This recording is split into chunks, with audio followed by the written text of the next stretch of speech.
BRM हा जगातला आता एकुलता एक स्पोर्ट्स आहे की ज्याला लेगसी आहे. ओके. ही रेस नाही. करेक्ट. त्याच्यात पहिला कोणी येत नाही, शेवटचा कोणी येत नाही. गुजरात मधला एक जण रायडर आहे, त्यांनी एका सीझन मध्ये 18 SR केलेले आहेत. शपथ. BRM कम्युनिटीमध्ये LF ला आम्ही एक प्रेस्टिजनी बघतो की यांनी ही डिडंट क्विट. दुसऱ्याला काय होईल हे तुम्हाला लागू होईल असं नाही, आधी स्वतःवर एक्सपेरिमेंट करा, त्यांनी तुमचा कॉन्फिडन्स वाढणार आहे. बरोबर. परफॉर्मन्स इम्प्रूव्हमेंट साठी ट्रेनर आवश्यक आहे. पण सायकलिंग एन्जॉय करायचं तर रोडवरच पाहिजे. जर्नी एन्जॉय करा, मित्र तयार करा नवीन सायकलिंगचे, आणि सायकलिंगचा ऍडव्हान्टेज तुम्ही फिट राहणारच आहात. येस.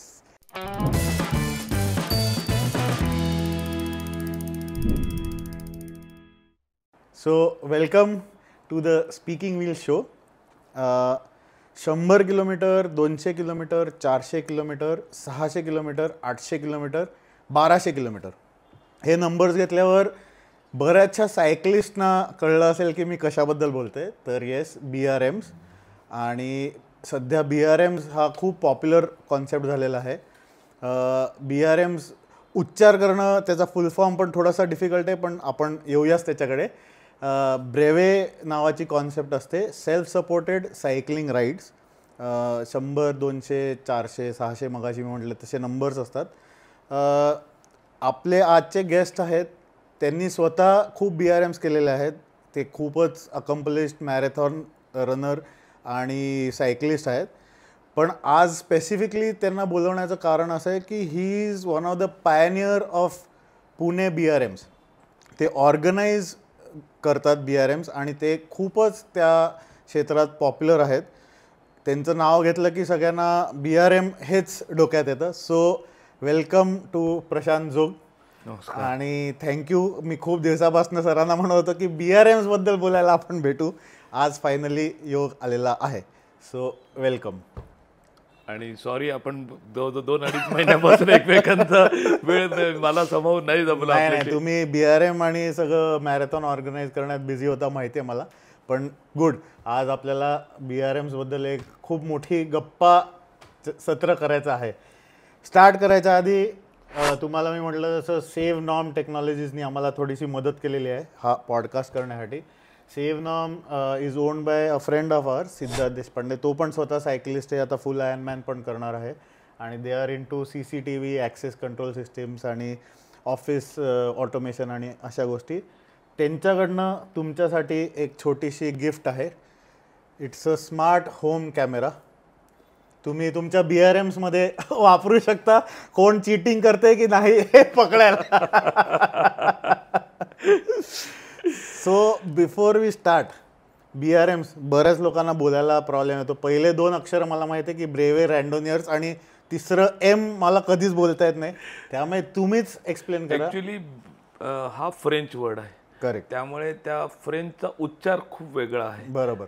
साध्या आपल्याला कळायच्या भाषेमध्ये जसं तुम्ही स्टार्ट केलं की BRM म्हणजे long distance self support endurance cycling. Okay. हे बाय नेचर नॉन कॉम्पिटिटिव्ह आहे. करेक्ट. ही रेस नाही. करेक्ट. त्यामुळे तुम्हाला दिलेलं डिस्टन्स दिलेल्या वेळेमध्ये पूर्ण करणे हे एकच टार्गेट असतं. बरोबर. त्याच्यात पहिला कोणी येत नाही, शेवटचा कोणी येत नाही. आम्ही फक्त त्याला फिनिशर म्हणतो. Okay. So BRM is a basically endurance sport आहे, नॉन कॉम्पिटिटिव्ह आहे. करेक्ट. या BRMचा माझा संबंध अगदी ॲक्सिडेंटली आला. ओके. मी माझे वडील स्टेट गव्हर्नमेंटमध्ये सर्व्हिस करत असल्यामुळे शाळेत असताना बऱ्याच सिटींमध्ये महाराष्ट्रातल्या राहिलो. बरोबर. 10वी-11वीच्या पिरियडमध्ये पुण्यात आलो. मग पुण्यात सेटल झाल्यानंतर मग बाकी आपलं शिक्षण कंप्लीट झाल्यावर माझा स्वतःचा व्यवसाय मी केला. मी याच टाईपच्या व्यवसायामध्ये आहे. हो. आणि व्यवसाय चालू होता. माझा भाऊ आर्मीमध्ये होता, रिटायर्ड झालाय. तो येता आता कधी कार्यक्रमाला भेटला, वाढदिवसाला भेटला, तू काही करत नाही, तू काही करत नाही, ते चालायचं. मग ते त्यांनी एकदा सांगितलं, मग बरेच दिवसापासून तो डोकं खात होता. मग तो एकदा असा घराखाली आलेला, आम्ही घराखाली त्याला सोडलं मी, आणि मुलीबरोबर आम्ही आईस्क्रीम खाऊन आलो. ती खाली तिची सायकल होती, ती 6वी-7वीत होती. म्हटलं दे ग सायकल जमते का बघू. म्हणून घरापाशी 2 किलोमीटर सायकल चालवून आलो. Believe me, it was very painful for me. This is around 2014-2015. Okay. मग ते त्रास होतोय म्हटलं नाही, मग आपल्याला जमायला पाहिजे. आणि त्याच पिरियडमध्ये शाळेच्या व्हॉट्सअप ग्रुपमध्ये, कॉलेजच्या व्हॉट्सअप ग्रुपमध्ये, अरे याला हार्ट अटॅक आला, याला शुगरचा त्रास चालू आला, असं लोकांकडून ऐकायला मिळत होतं. डॉक्टरांनी सांगितलं म्हणून काहीतरी लोक जिमला जायला लागले. तोपर्यंत कुठल्याही फिजिकल ऍक्टिव्हिटी करत नव्हतो. अच्छा. मग ते सायकल 2 किलोमीटर जमत नाही म्हटल्यावर मग घरापाशी हळूहळू चालवायला चालू केली. मग कात्रज पाशी मी पद्मावतीला राहतो, कात्रजच्या टनेलपर्यंत जाऊन परत यायचो. पहिलं टार्गेट होतं कात्रजच्या चौकापर्यंत जायचं. ते 2-4 वेळा जमल्यावर कात्रजच्या टनेलपर्यंत जाऊ, घाट चढलो आपण. असं करत टनेल क्रॉस केला आणि मग 50 किलोमीटर ज्या दिवशी नॉनस्टॉप झालं, मग दादाला फोन केला. म्हटलं ते प्रांजलीच्या सायकलवर ते हँडलला पाय अडकायचे तशा सायकलवर चालवत होतो. म्हटलं नाही, आता आपल्याला सायकल घ्यायची आपल्याला. मग ती सायकल घेतली. तर तो एक दुसरा शॉक होता. सायकलच्या किमती एवढ्या असतात. बरोबर बरोबर. 40-50 हजाराची सायकल म्हणजे कधी ऐकलेलंच नव्हतं. पण म्हटलं नाही, आता घेऊया म्हणून ती सायकल घेतली. मग सायकल घेतल्यावर मग ते डिस्टन्स वाढायला लागलं. असं 1-2 महिने आल्यावर दादाचा परत फोन, एप्रिल महिना आहे, हनुमान जयंती आहे, रविवार आहे, आपण अलिबागला चाललो सायकलवर. म्हटलं अलिबाग? अलिबागचे आहे की असंच झालं माझं. म्हटलं ठीक आहे जाऊया. तोपर्यंत थोडासा कॉन्फिडन्स आला होता की आपल्याला चालवता येते. मग ते घाटातून सायकल चालवत आम्ही अलिबागला पोहोचलो. मग ते 150 किलोमीटर झालं होतं. असं 2-4 महिने आल्यावर त्याचा परत दादाचा फोन, अरे तू ऑफिसला येऊन जाशील, काय काम होतं. त्याचं मगरपट्ट्यात ऑफिस आहे. तर संध्याकाळी काम झाल्यावर मी गेलो त्याच्याकडे. तर त्यांनी ऑफिसमध्ये त्याच्या कॉन्फरन्स रूममध्ये नेलं. तिथे अजून 2 जण बसले होते. त्याच्या प्रोजेक्टरवर त्यांनी असं ते काहीतरी लावलं होतं मॅप बीप, डेक्कन क्लिफ हँगर म्हणून. तोपर्यंत हे नावही ऐकलं नव्हतं. बरोबर. मग जनरल गप्पा आल्यावर त्यांनी ओळख करून दिली. म्हणाला पुणे गोवा सायकल रेसला मी रजिस्टर केलंय म्हणे आपलं नाव. टीम मध्ये आपण 4 जण मिळून ते 640 किलोमीटर चालवायचे. ठीक आहे करू, अजून काय. मग ते त्याची प्रॅक्टिस चालू केली आम्ही. हळूहळू एकत्र जाऊन सायकल करायचं. आणि मग ते 1-2-4 महिन्यानंतर तो इव्हेंट होता. पुणे गोवा सायकल केली आम्ही. 4 जणांची टीम, त्याच्यावर प्रत्येकावर आमच्या 4 फॅमिलींच्या 4 कार, असं म्हणजे आम्ही पिकनिक करायला गोव्याला पोहोचलो होतो. मग तिथे गेल्यावर तिथे बरेच सायकलिस्ट बघितले. म्हणजे भारतातून वेगवेगळ्या ठिकाणून आलेले लोक होते. सोलो सायकलिंग करणारे 600 किलोमीटर असे आयुष्यात पहिल्यांदा बघितले. आमच्यासारखे 4 टीममध्ये होते, टीम ऑफ 2 होते. मग तिथे गेल्यावर या सायकलिंग कम्युनिटीची ओळख झाली.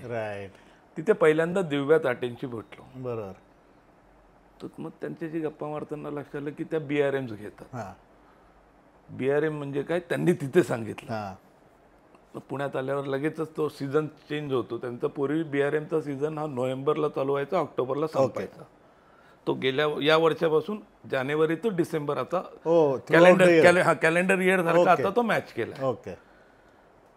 तो ते डेक्कन क्लिफ हँगर 2015 मध्ये मी केली होती. आणि नंतरच्या नोव्हेंबरचा लगेच सीझन स्टार्ट होणार होता. त्यांची लोकांची ओळख झाली होती. 200ला रजिस्टर केलं. अच्छा. पण हे आमच्या 4 जणांमध्ये मी एकट्यानेच रजिस्टर केलं. आपण सगळे करू म्हणाले होते, मला फक्त एकट्यावर घोड्यावर बसवलं. मग ते पुण्यातून युनिव्हर्सिटीतून चालू व्हायची, कापूरवळला जायचं, लोणावळ्याला जायचं आणि परत यायचं. असे ते 200 किलोमीटरचं डिस्टन्स. मग ते सगळं समजून घेतलं की ते काय प्रकारचं असतं, कसे कंट्रोल असतात. 200 किलोमीटर झाली. म्हणजे झाली म्हणजे ती सायकल घेऊन जाताना बायकोनी त्या पिशवीत काय काय खायला प्यायला, म्हणजे ट्रिपला चालल्यासारखं सायकलवर बसून गेलो होतो. बरं बाकीचे लोक बघतोय की काहीतरी जनरल पाण्याची बाटली छोटंसं काहीतरी घेऊन आलेले. माझा सगळा अवतार सगळा वेगळाच होता. तर ते 200ची BRM करताना लक्षात आलं की त्याच्यानंतर 300 असतं, 400 असतं, 600 असतं. आणि मग हे झाल्यावर सुपर रँडोनियर. सुपर रँडोनियरला एक बऱ्यापैकी वलय आहे. म्हणजे लोक सुपर एसआर झालाय तुम्ही सायकलिंग मध्ये की लोक पुढचा प्रश्न विचारत नाही की त्याला माहिती की हे बंदे में दम है बाई. म्हणजे त्यांना माहिती असतं तो त्या फील्ड मधला असेल तर एसआर झाला एवढंच पुरेसं असतं. बरोबर. मग ते 300ची पुढची राईड ती डिक्लेअर झाली. मग तेव्हा काहीतरी ऑफिसच्या कामामध्ये नव्हतो. मग 300 मिस झाली होती. जेव्हा वेळ मिळेल तेव्हा प्रॅक्टिस चालू होती. 400ची राईड ठरली. 400ची राईड करूया. 400च्या राईडला मग काही जणांशी बोललो की काय असते ती ओव्हरनाईट होते. बरोबर. कारण 400ची राईड असते 20 तासाची. म्हणजे 27 तासाची. 200च्या राईडला 13.5 तास, Okay. 300च्या याला 20 तास, Okay. 400च्या याला 27 तास आणि याला 600च्या याला 40 तास. ओके, सो बेसिक कॉन्सेप्ट BRMचा असा असतो की तुम्ही सेल्फ सपोर्टेड जो डिस्टन्स असेल तो क्लॉक डझन स्टॉप्स, हा, तुम्ही एका- थांबू शकता. बरोबर. तुम्ही तुमचं सायकल पंक्चर झाली, तुम्हाला दमला, तुम्हाला जेवायचंय, तुम्हाला झोप आली, तुम्ही थांबू शकता, पण वेळ थांबत नाही. राईट, म्हणजे तुम्हाला एक स्पेसिफाईड जे कट ऑफ टाइम असतो त्याच्या आत तुम्हाला राईड कम्प्लीट आणि करायची. आणि मग याच्या व्यतिरिक्त काही टिपिकल टाइम डिस्टन्स मध्ये आता 200ची असेल तर एक 50 किलोमीटर किंवा 80 किलोमीटरला एक कंट्रोल असतो. Okay. कंट्रोलला कोणतरी एक माणूस थांबलेला असतो, ओके त्याच्याकडे तो जाऊन तुमची वेळ नोंदवून घेतो. तुमच्या कार्ड असतं, त्याला ब्रेवे कार्ड म्हणतात. ओके त्या ब्रेवे कार्डवरती सही असते. ओके आणि या खूप पूर्वीपासून म्हणजे BRM हा जगातला आता एकुलता एक स्पोर्ट्स आहे की ज्याला लेगसी आहे. ओके 1890च्या रेंजमध्ये पहिली BRM झाली. अच्छा ती युरोपमध्ये आली, फ्रान्समध्ये. ओके आणि त्याच्यानंतर मग त्यांनी हळूहळू ग्रॅज्युएट होत गेले, 200वरून 300वर गेले, 400 गेले आणि मग त्यांचं 1200 किलोमीटरची पॅरिस ब्रेस्ट पॅरिस ओ अशी एक PBP नावाची एक, PBP हो ती 4 वर्षानंतर होते. तर जसं ऑलिम्पिक होतं किंवा एशियाड होतं तसं सायकलिंगसाठीची ऑलिम्पिक म्हटलं जातं. अच्छा तर त्याला पार्ट घेता येणं पण एक खूप मोठं प्रेस्टिज असतं आणि ते कम्प्लीट तर खूपच अवघड असतं. ओके तर PBP साठी क्वालिफायर असतं SR. तुम्ही SR झाला असाल तरच तुम्ही PBP ला एंट्री घेऊ शकता. ओके तर SR करताना म्हणजे 400ची BRM साठी जेव्हा मी पहिल्यांदा रजिस्टर केलं तेव्हा लक्षात आलं की अरे रात्रीचं न झोपता आपल्याला चालवायचं हे कसं जमेल. काही जणांशी बोललो, ते म्हणाले की होतं, मॅनेज होतं. म्हटलं की हो बाबा, झाली ती राईड कंप्लीट होत आली. ती त्या कापूरवळपर्यंत आलो होतो. पहाटेची 3:30-4च्या आसपास मी कापूरवळपर्यंत आलेलो असेल. सकाळी 7:30 वाजता संपणार होती. हा कापूरवळच्या आसपास मला पायामध्ये प्रचंड क्रॅम्प झाले ओ आणि माझ्या मागं पुढं कोण नव्हतं. पहाटेची वेळ, रस्त्यावर कोण नसतं त्यावेळेस आणि पाय लॉकच झाला माझा. अच्छा हा, तर मग लॉक झाल्यानंतर रस्त्याच्या बाजू म्हणजे जवळजवळ मी पडता पडता वाचलो. पायात क्रॅम्प आला आणि थांबलो मी 5-10 मिनटं. अक्षरशः डोळ्यात पाणी, एवढं पेन होत होतं. आणि कोणाला विचारणार आता रस्त्यात आपल्या, आणि अगदी हार्डली 25-30 किलोमीटर राहिलेलं. हा म्हटलं हातातोंडाशी आलेला. आणि मग त्या पिरियडमध्ये असं थांबून काय करायचं एक 15-20 मिनटं विचार केला. मग तेव्हा कॉलेजच्या काळातली एक गोष्ट आठवली की आमच्या एका सरांनी सांगितली की कुठल्या गोष्टीचा राग आला तर बेंबीच्या दोटापासून ओरडायचं ओके की तुमचं लक्ष डायव्हर्ट होईल आणि तुमच्या त्या पेनमधून तुम्ही बाहेर व्हाल.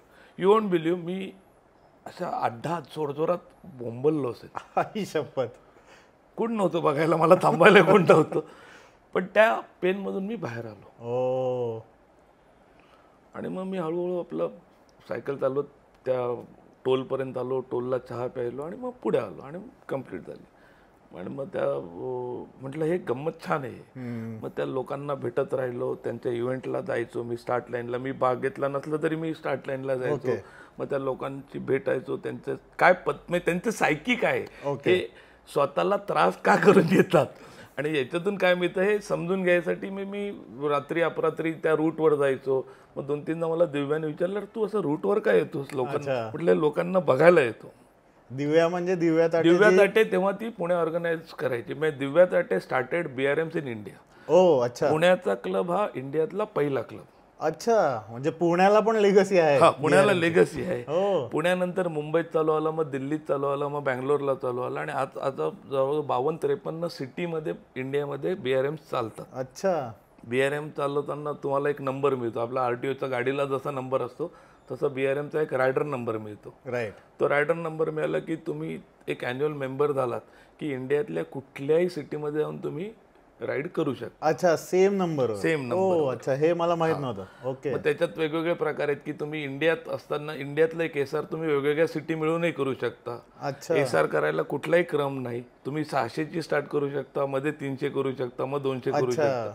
पण 4 राईड एका कॅलेंडर इयरमध्ये सीझनमध्ये कम्प्लीट करा आणि वेगवेगळ्या किलोमीटरच्या. हो, 200, 300, 400, 600 okay in any order. Okay. पण इन कॅलेंडर इयर कम्प्लीट केल्या स्टिप्युलेटेड टाइम मध्ये की तुम्हाला SR टायटल मिळतं. ओके. लोक इंटरनॅशनल एसआर पण करतात. एक BRM इंडियात करायची, एक सिंगापूरला करायची, एक मलेशियात करायची, एक ऑस्ट्रियामध्ये जाऊन करतात. अच्छा, असेही लोकांनी वेगवेगळे nice. त्याच्यात फ्लेअर शोधून काढलेले आहेत. मस्त. मग लोक टँडम सायकलवर एसआर करतात, कपलमध्ये एसआर करतात. अच्छा, मस्त. तर पुण्यामध्ये तो मल्टिपल एसआर करायचा प्रकार पुण्यामध्ये चालू आला. संजय करंदीकर पुण्यातले सिनियर सायकलिस्ट 2017 मध्ये मोस्टली का 17 किंवा 18 मध्ये मे बी एखादी वर्ष मागू, त्यांनी एका सीझन मध्ये 5 एसआर केले. अरे बाप रे. हो.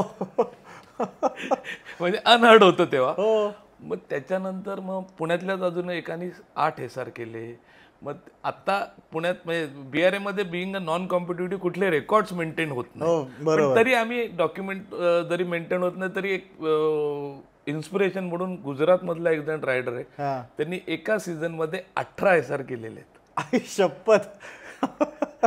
52 आठवड्याचं एक वर्ष, त्याच्यामध्ये 18 एसआर बसवायचे. त्याच्यात तो माणूस काम करत असताना हे कसं बसवलं असेल, काय लॉजिस्टिकली पझल आहे, खूप मोठं पझल आहे. आणि त्यांनी भारतातल्या जवळजवळ सगळ्या सिटीमध्ये जाऊन तेव्हा एसआर केले. पुण्यात पण त्या राईड केलेल्या आहेत त्या माणसांनी. आत्ता पुण्यातली 1200लाही येतोय, शंतनू चक्रवर्ती म्हणून आहे, छान मस्त रायडर आहे तो. मग त्याचा एक पॉडकास्ट करायला पाहिजे आपण. सांगतो मी त्याला. येस डेफिनेटली, कारण हे खूपच इंटरेस्टिंग आहे. म्हणजे 18 एसआर हे आत्ता तर आम्ही म्हणतोय की आता प्रॅक्टिकली नाही पॉसिबल. बरोबर, नाही पॉसिबल आता. म्हणजे तुम्हाला लॉजिस्टिकली एवढं बसवायचं सगळं, तुमचा स्वतःचा फिटनेस मेंटेन ठेवायचा, तुमची रिकव्हरी करायची आणि पुढच्या राईडला जायचं. तो पुण्यात येऊनही कित्येकदा केलंय त्यांनी. इथे राईड करायची, रात्रीच्या फ्लाईटने दुसऱ्या गावात जाऊन सकाळी तो दुसऱ्या राईड स्टार्ट केली आहे. शपथ, मस्त. तर असे मी या फील्डमध्ये आल्यावर खूप वेगवेगळ्या नमुने भेटलेले आहेत. म्हणजे अचिव्हमेंट्स काय काय असू शकतात. Correct, correct. तर शंतनू एक जसा आहे की एक जण आहेत पंजाबमधले, डॉक्टर आहे, प्रोफेशनल डॉक्टर, खूप एसआर केलेले आहेत त्यांनी. पुण्यात बऱ्याचदा राईड केलेले. MTBवर राईड करायचे. माझ्या एका 600 त्यांच्यावर मी राईड करायला मला मिळालं होतं.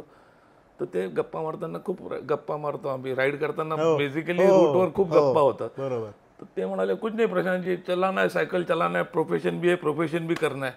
तर एका राईडमध्ये भटिंडा जवळ ते एका 300च्या BRMला चालत असताना दुपारी त्यांना याचा पेशंटचा कॉल आला हॉस्पिटलमधून की काहीतरी इमर्जन्सी. त्यांनी ऑर्गनायझरला फोन केला, टाइमआउट घेतला, हॉस्पिटलला गेले, पेशंट अटेंड केला.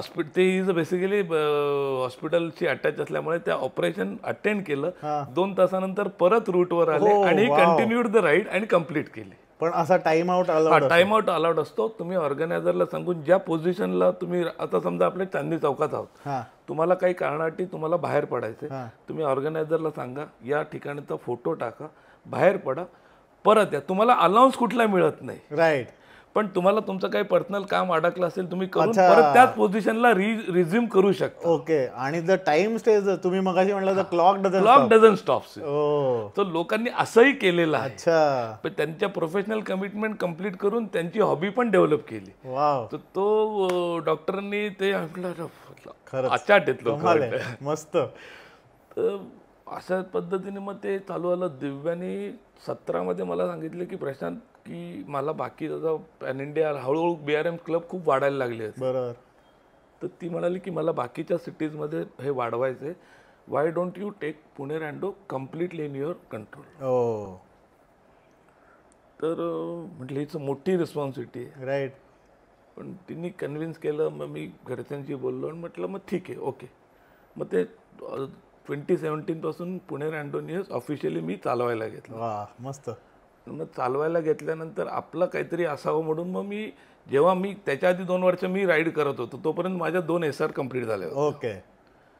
तर एसआर कम्प्लीट करताना मला ज्या गोष्टी जाणवल्या होत्या की याच्यात इम्प्रूव्हमेंट काय करता येईल, की कंट्रोलला माणूस असणे, man control, अनमॅन control, man control, हा याच्यातला BRM मधले आमचे काही वर्ड्स आहेत की थोडंसं एक्सप्लेन करा. आता समजा आपण एखादी राईड करतोय, मी जशी सांगितले की 200ची राईड मी इथून कापूरहोळ पर्यंत जातो, कापूरहोळ पासून परत पुण्यात येतो, लोणावळ्याला जातो आणि परत पुण्याला येतो, किंवा आपली 300ची BRM असेल तर कराडपर्यंत जायचं परत यायचं. तर तुम्ही त्या डिस्टन्स कम्प्लीट पोचलात की नाही हे चेक करायला आमचे काही हे एक ब्रेवे कार्ड आम्ही सुरुवातीला देतो. ब्रेव्हे कार्डवर कंट्रोल पॉईंट्स डिस्टन्स असतं. हां मग आता इथून समजा कापूरवाळ आहे 40 किलोमीटर, तर तुमचा स्लो स्पीड ते फास्ट स्पीड प्रमाणे एक विंडो दिलेली असते. अच्छा म्हणजे सकाळी 5:30ला जर स्टार्ट झालं हां तर 25च्या स्पीडनी तुम्हाला किती वेळ लागेल, ओके 30च्या स्पीडनी किती लागेल, अशा हिशोबाने ते एक 7:30ला चालू होईल, 9 वाजेपर्यंत ती ओके. कंट्रोल ओपन असेल. ओके. त्या वेळेत तुम्ही तिथे जायचं, त्याचं तिथं जो ऑफिशियल असेल त्याच्याकडून सही घ्यायची. आता बऱ्याचदा काय होतं की या गोष्टी व्हॉलंटरीली करायला लागतात. बरोबर कारण याच्यात कोणी पगारी नोकर नाही, करेक्ट करेक्ट कोणाला पैसे त्याच्यातून मिळत नाहीत. मग लोक उत्साहाने येतात, मदत करतात, व्हॉलंटिअरिंग करतात, पण दरवेळेस शक्य होत नाही. पूर्वी तर खरंच नव्हतं. बरोबर मग आम्ही तेव्हा काय करायचो की तिथल्या पॉईंटचा जवळचा ATM, हां ATM मध्ये जायचं. ATMचं कार्ड तुम्ही स्वॅप करायचं, ती चार्ज स्लिप जी येते ती तुमचं प्रूफ की तुम्ही यावेळेस इथे होता, कारण त्याच्यावर टाइम पण त्याच्यावर टाइम बरोबर येतो. वा आणि स्टार्टच्या आधी आम्ही तुमचं ब्रेव्हे कार्डवर तुमचं कार्डाचे 4 डिजिट लिहून घ्यायचो वा की अशा पद्धतीने ती पद्धत डेव्हलप झाली होती. मग पुढे ते लोकांना GPS आलं, मोबाईलमध्ये सेल्फी आले, बरोबर पण ते अजूनही काही ठिकाणी आम्ही ती पद्धत वापरतो. अच्छा असंही काही होतं की काही ठिकाणी ATMच नाहीये. आता लोणावळ्यातले ATM चालू नसायचे पूर्वी. बरोबर मग ते आम्ही रामकृष्ण हॉटेल आहे त्या हॉटेलवाल्याला सांगून ठेवलेलं असायचं अच्छा की असा रायडर आला त्या काउंटरवर जा, तो त्या ब्रेव्हे कार्डवर सही करायचा आणि शिक्का मारायचा रामकृष्ण हॉटेलचा. अरे वा म्हणजे ते याच्यापेक्षा व्हॅलिडेशन अजून काहीच नको ना. मग अशा पद्धतीने त्याला अनमॅन कंट्रोल म्हणतात. ओके तर अशा ठिकाणी बऱ्याच माझ्या मोठ्या रूटवर जेव्हा 1000 किंवा 1200ची रूट असते तेव्हा जवळजवळ 10-12 कंट्रोल्स असतात. सगळ्या ठिकाणी ऑफिशियल ठेवणं शक्य नसतं. बरोबर मग आम्ही अशा काही लोकेशन तयार करतो की जिथे टोल आहे, हां टोल ऑलवेज वर्किंग आहे, बरोबर. टोलच्या बॅकग्राऊंडला फोटो काढ. अच्छा आणि मग त्याला आजकाल नवीन ऍप्स आलेत की ज्याच्यात तुझं जिओ लोकेशन्स पण येतं, हो त्याच्यामध्ये तुझं पिन पॉइंट येतो, तुझा टाइम येतो. सो दॅट प्रूव्ह की तू त्यावेळेस तिथे होता, होतास. खरंच दॅट इज होता. Sufficient for. अशा पद्धतीने मग ते अनमॅन कंट्रोल पूर्वी आम्ही चालवायचो. हे जसं अनमॅन कंट्रोल झाले तसे वेगवेगळे रूट ठरवायचे ठरवले की मी जेव्हा BRM करायचो ते फक्त सातारा रोड अवेलेबल असायचा. अच्छा म्हणजे आमचे सगळे रूट, माझे जे अख्खे SR झाली, पुणे कापूरवर return, Pune Karad return, Kolhapur return किंवा संकेश्वर रिटर्न, याच्या व्यतिरिक्त आम्हाला रूटच नव्हते. मग मी जेव्हा चालू केलं तर आम्ही वेगवेगळे रूट शोधायला लागलो. मग त्या रूट डेव्हलप करताना एक लक्षात आलं की आहेत रूट्स आहेत. मग आपल्याला त्या रूटच्या तयार करताना रायडरच्या दृष्टीने रूट पाहिजे. फक्त तो वेगळा आउटस्कटचा रस्ता नको, तो रायडरच्या दृष्टीने सेफ्टी पण पाहिजे. बरोबर त्याला अडीअडचणीला खायला प्यायला काहीतरी मिळायला पाहिजे आणि तो थोडासा सिनिक मिळाला तर अजून चांगलं आहे. मग आम्ही आता गेल्या 4-5 वर्षात तर असं ट्रेंड झालाय की पुण्यातल्या राईड हा बऱ्यापैकी टफ राईड. हो हे मी खूप लोकांकडनं ऐकलं की पुण्याच्या BRM टफ असतात आणि बाकीच्या ठिकाणच्या इझी असतात. हे असं मी खूप लोकांकडनं ऐकलं. त्याच्या मागे थोडंसं डेव्हलप झालेलं लॉजिक असं आहे की गेल्या 7-8 वर्षामध्ये इंटरनॅशनल इव्हेंटचं फॅड वाढलंय. मी PBP मगाशी सांगितलं की पॅरिस ब्रेस्ट पॅरिस, तसंच एक एलियल नावाचा एक प्रकार असतो. लंडन एडिनबर्ग लंडन, ती 1400 किलोमीटर. त्याच्यानंतर एक केप नावाची असते, ती 5000 किलोमीटरची रेस आहे. रेस म्हटलं की अगेन एन्ड्युरन्स राईड. तर त्याला इंडियातून बऱ्यापैकी पार्टिसिपेशन वाढायला लागले. ओके 2011च्या साली पहिल्यांदा PBP साठी इंडियातून 4 जण गेली. ओके त्याच्यानंतर त्या 4 वर्षानंतर मग तो काउंट वाढत गेला. मागच्या आता या वर्षी एलियल आहे, आता जून मध्ये आहे. मागच्या वर्षी PBP झालं. मागच्या वर्षी PBP ला इंडियातून जवळजवळ 75 जण गेले. वाव सही. 75 जण फिनिश झाले, कम्प्लीट गेले जास्ती असणार. तर तो जेव्हा काउंट वाढायला लागला आणि ते काउंट वाढला, नुसता काउंट महत्वाचा नाही, लोकांचं फिनिश पण व्हायला पाहिजे. मग तेव्हा लक्षात आलं की आपली लोकांची राईडची स्टाईल आणि तिथे जेव्हा जातात तिथे त्यांना फेल्युअर येते. का तर त्यांना एलिव्हेशनची सवय नाही. अच्छा. आणि आपण वी आर ब्लेस्ड, आपल्याला कुठल्याही 30 किलोमीटरच्या रेडियस मध्ये जा तुम्हाला घाट मिळतो. करेक्ट. मग तो विचार करून आम्ही थोडंसं रूट थोडेसे टफ डेव्हलप केले. राईट. आणि त्याचा लोकांना परफॉर्मन्सचा ॲडव्हान्टेज, म्हणजे तो लोकांचा फीडबॅक मिळाला की पुण्यातल्या राईड केल्या की फायदा मिळतो. एक कॉन्फिडन्स आमचा येतो की आम्ही कुठली राईड करू शकतो. वा.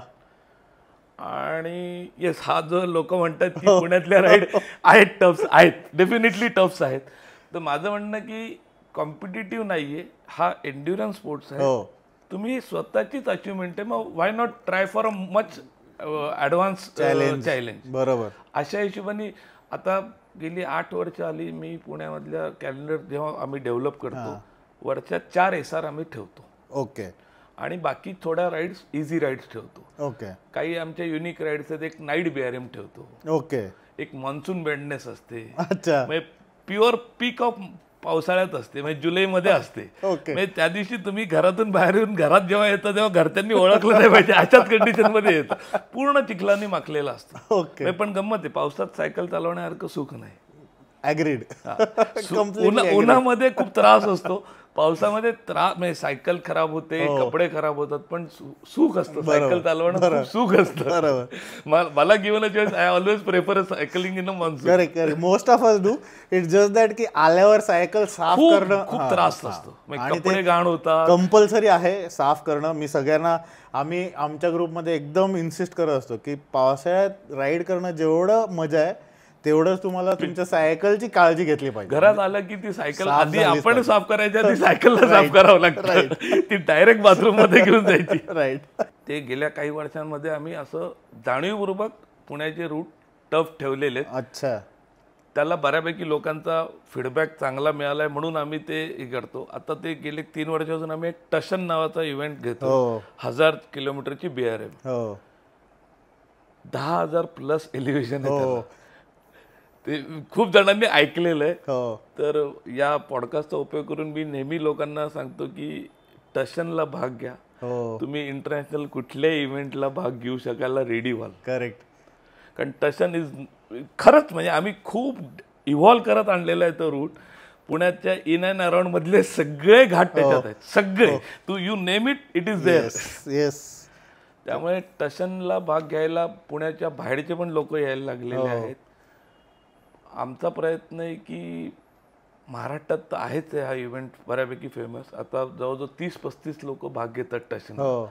आमचा काउंट वाढवायचा, आम्हाला 50+ 100पर्यंत तो टशनला लोकांनी भाग घेतला. मग ते BRM मी म्हणेन की पुण्यात रुजलं. वा, मस्त. आम्ही नुसतं BRM करणं आहे, चॅलेंजिंग आहे, पण BRM करताना तुम्ही पुण्यासारख्या इव्हेंटमध्ये भाग घेऊन तो सक्सेस आणता, म्हणजे हे आम्हालाही खूप आनंदाचं आहे आणि ॲज अ रायडर त्याला खूप मोठी अचिव्हमेंट. बरोबर. पण गिव्हन ऑल दिस, हे गेल्या 2-3 वर्षामध्ये असंही जाणवलंय की BRM बरोबर लोकांना आजकाल आयर्नमॅनचं खूप हे वाढलंय. आयर्नमॅन आल्यामुळे लोकांना एक कॉम्पिटिशन आले, लोकांनी BRM मध्ये कॉम्पिटिशन आणले, जे मला इंडिव्हिज्युअली खूप म्हणजे you can say I feel very sorry for that. Right. कारण तो त्याचा कॉन्सेप्ट नाही. तो कॉन्सेप्ट नाही. लोकांनी काय झालंय की 200ची BRM ला लोक ट्रेनिंग म्हणून येतात. म्हणजे आयर्नमॅन करणारे 200 किंवा 300चे BRM ला येतात आणि ते नो डाऊट ते त्यांच्या ट्रेनिंगसाठी येतात. आणि मग आले की ते स्पीड मध्ये जातात. आम्ही म्हणतो BRM ला या, खा प्या, मस्त रस्त्यात फोटो काढा, लोकांबरोबर गप्पा मारा. ते न थांबता जातात. बरोबर. आणि न थांबता ते येऊन, म्हणजे 200ची BRM ला 13.5 तास आहेत, लोक 6 तासात कम्प्लीट करतात. म्हटलं यार काय मजा नाही ना उसमें. पण ते प्रत्येकाचा चॉईस आहे. पण ते आजकाल ते लोकांना तसं, त्यांनी एवढ्यात केली मलाही करायची. बरं, ते लोकांना ते एकमेकांमध्ये कॉम्पिटिशन वाढायला लागली. हेल्दी कॉम्पिटिशन असायला पाहिजे, पण ही BRM कल्चरसाठी उपयोगाची नाही. बरोबर. म्हणजे आमचं म्हणणं की आम्ही वेगवेगळे, आता महाबळेश्वरच्या साईडला रस्ते आहेत किंवा तामिळीमध्ये खूप छान रस्ते आहेत, माथेरान साईडला, की तिथे तुम्ही गाडीतून जाता, गाडीवर जाता, पण तुम्हाला जे सायकलवर दिसणार आहे गाडीतून किंवा गाडीवर नाही दिसणार आहे. ऍब्सोल्युटली. आम्ही BRM जेव्हा करतो, आमच्या कुठलीही BRM 60-70 फोटो काढतो. बरोबर. लोकांचा विश्वास, अरे एका BRM मध्ये तू एवढे फोटो काढले. आम्ही एवढे खरंच काढतो फोटो. आम्ही त्या एरियातलं कुठलं हॉटेल असेल तर रस्ता थांबून तिथे मिसळ खाऊन येणार. कुठे असं लोकांना विचारलं तर लोकांनी नाही, कंट्रोल किया, साइन किया, रिटर्न. कारण एवढ्या वेळात मला करायची होती. तर ते थोडंसं प्रॉब्लेमॅटिक आहे असं मी म्हणेन. पण ठीक आहे, प्रत्येकाचा चॉईस आहे, लोकांचा ते येतील, परत येतील.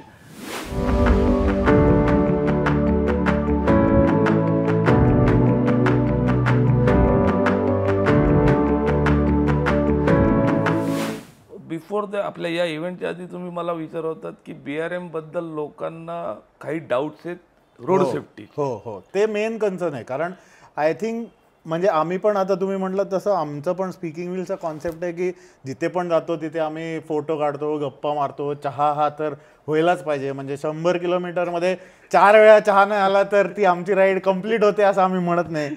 सो ह्या गोष्टी आम्हाला पण आवडतात. पण आमच्या सोबत जनरली एक बॅकअप व्हेकल असतो. आता difference between BRM is main की सेल्फ सपोर्टेड आहे. त्यामुळे हे जे ॲप्रिहेन्शन्स आहेत ना हे आम्हाला पण आहेत. नाही ते डेफिनेटली आहेत. म्हणजे आपल्या इंडियन कॉन्टेक्स्टमध्ये इंडियन रोड सेफ्टी हा म्हणजे एक वेगळा विषयच आहे. बरोबर बरोबर. पण आम्ही BRM साठी काही लेट रूल्स आहेत. ओके. की आम्ही मॅन्डेटरी थिंग्स आहेत की राईड करताना डे टाइम असो नाईट टाइम असो त्याला front light, back light, reflective, helmet हे कंपल्सरी. त्याशिवाय आम्ही त्या माणसाला स्टार्ट लाईनला पुढे जाऊच देत नाही. बरोबर बरोबर. आम्ही सांगतो की ग्रुपमध्ये राईड करा. येस. ग्रुपमध्ये राईड करण्याचा दुसरा ॲडव्हान्टेज की तुम्ही आउटस्कर्टला आहे, सिटीच्या बाहेर आहात, कोणाची सायकल पंक्चर झाली, यू आर नॉट अलो, तुमच्याबरोबर कोणतरी आहे आणि फेलो पार्टिसिपंट्स कॅन हेल्प आणि ते अलाउड आहे. एक्झॅक्टली ते अलाउड आहे. आता तुम्हाला सायकलचं पंक्चर काढता येते म्हणून तुमच्या बरोबरच्या माणसाला तुम्ही मदत केली तर तुम्हाला तो माणूस दुवाच देणार आहे. बरोबर बरोबर. त्यामुळे ती कम्युनिटी वाढायला पाहिजे. येस. ग्रुपमध्ये राईड करा. नाईटच्या वेळेस तर आम्ही अगदी न चुकता सांगतो की एकटा कोणी जर जात असेल तर त्याला म्हणतो तू थांब, कोणतरी रायडर येऊ दे. किंवा 1-2 किलोमीटरच रायडर पुढे तू स्पीडअप कर, त्याच्याबरोबर टॅग हो, एकत्र जा. वा. आणि मग काही आम्ही नेहमी सांगतो की लोकांना नॉर्मली शेजारी चालवतात लाईनीमध्ये चालवा. हो. आणि रिफ्लेक्टिव्ह जॅकेट अगदी नीट त्याच्यामध्ये पैसे वाचवू नका. लाईट चांगला घ्या, बॅकलाईट जो आहे तो चांगला त्याच्यात इन्व्हेस्ट करा, चांगलं हेल्मेट घ्या. ऍक्सिडेंट्स हॅपन्स, म्हणजे ऍक्सिडेंट आपल्या हातात नाहीत पण प्रिकॉशन घेणं तर आपल्या हातात आहे. बरोबर. प्रिकॉशन घ्यायलाच पाहिजे. तसंच BRM मध्ये काही हे जसे मॅन्डेटरी थिंग्स आहेत तसं आम्ही एक ब्रेव्हे कार्ड देतो. आता त्या नियमात आहे की ब्रेव्हे कार्ड, आता लोक म्हणतात की अरे एवढं डिजिटलचा जमाना आलाय तर कार्ड कसं, पण ते अजून ते जुनं गोष्टी आहे, ट्रेडिशन आहे ती. जसं आता कुठल्या रनिंग इव्हेंटला गेल्यावर तुम्ही बीप लावूनच पळता ना, तसं आहे तोच प्रकार आहे की ते ब्रेव्हे कार्ड आहे. ते ब्रेव्हे कार्डची काळजी घ्यायची आणि तुम्ही त्या स्पर्धेमध्ये किंवा ते आपल्या इव्हेंटला आलेला त्याचे काही 4 नियम आहेत ते पाळायला काहीच हरकत नाही. बरोबर बरोबर. तर त्याच्यावरून मध्ये एकदा वाद झाले होते बरेच. मध्ये एका इव्हेंटला खूप चांगला इव्हेंट होता, त्याच्यामध्ये एका रायडरचं कार्ड हरवलं. मला बाकी कम्युनिटीमधून प्रेशर की अरे नाही त्याला म्हटलं मी कन्सिडर करू शकतो पण मी एका रूल्स रेग्युलेशन फॉलो करायचं काम करतो. राईट. माझं इंडिव्हिज्युअल त्या रायडर बद्दल काही वैर नाही. तो is a good friend of mind. पण unfortunately he has lost the card. त्याची राईड कम्प्लीट झाली पण ती होमोलोगेशन किंवा कम्प्लीट त्याला सर्टिफिकेट नाही मिळणार नाही. पण ते आहे ना सेफ्टीमध्ये की आम्ही म्हणतो की कधी जण काही रायडर्स वाद घालतात की अरे काय मला डे टाइमच आहे, मला कशाला ब्लॅक लाईट हवा आणि फ्रंट लाईट हवा. मग आम्ही सांगतो की आपल्याला कात्रजचं टनेल क्रॉस करायचं, टनेलमध्ये तुला लाईट लागणारच आहे ना, याच्यात वाद काय घालायचं, म्हणजे सिम्पल थिंग आहे ना. पण लोक वाद घालतात. मग लोकांना हे कळत नाही की आम्ही हे सांगण्यामागे की तुमची सेफ्टी आमच्या दृष्टीने महत्त्वाची. तुम्ही लाईट लावल्याने मला काही त्याच्यात वेगळं मिळणार नाही. बरोबर. तू सेफ आहेस की नाही माझ्या दृष्टीने महत्त्वाचं. बरोबर. सो आणि याच्या व्यतिरिक्त राईड चालू असताना आम्ही आमच्या मार्शलिंग गाड्या फिरवतो. अच्छा. की कोणी बऱ्याचदा पुण्याच्या बाहेरचे रायडर्स आलेले असतात, एखादा नवीन रायडर आलेला असतो त्याला माहिती नसतं, तो रस्ता कन्फ्युजिंग असू शकतो किंवा संध्याकाळच्या वेळेस त्याला टेन्शन येऊ शकतं किंवा लेडी रायडर्स असतात. मग आम्ही आमच्या गाड्या फ्रिक्वेंटली गाडी रूटवर ठेवत असतो की ज्यामुळे की त्याला नियरेस्ट आम्ही अचीव करू शकू. की त्याला काय डिस्ट्रेस वाटलं त्याने आम्हाला फोन करावा की आम्ही त्याच्यापर्यंत पोहोचतो. किंवा काही पॅचेस मध्ये आपल्याला माहिती आहे की मोबाईल रेंज नाहीये, मग त्याच्या आसपास आम्ही थांबतो. अच्छा. की तो पास झाला ना ओके, तेवढी आम्ही काळजी घ्यायचा प्रयत्न करतोच. अच्छा. लकीली आतापर्यंत असा मेजर कुठला ऍक्सिडेंट झालेला नाही.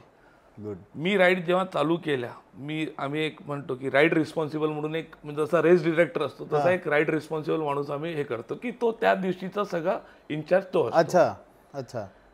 मी क्लब चालू करायच्या एखाद वर्षा आधी मी पहिल्यांदा राईड रिस्पॉन्सिबल ज्या राईडला आलो त्या राईडला अनफॉर्च्युनेटली एक ऍक्सिडेंट झाला.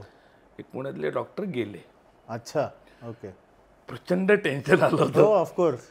पण मग त्याच्यामध्ये आम्ही त्या राईडच्या आधी जसं या मॅन्डेटरी थिंग करतो तसं एक वेअर फॉर्म पण भरून घेतो. बरोबर. मग त्या वेअर फॉर्मचा ॲडव्हान्टेज आधी काही जणांनी विचारलं, अरे वेअर फॉर्म घेतो म्हणजे तुम्ही काहीच जबाबदारी. म्हटलं तसं नाही, त्या वेअर फॉर्मचा एक स्टँडर्ड फॉर्मॅट आहे की याच्यानी काही लिगल कॉम्प्लिकेशन्स म्हणून ते घेतलेले.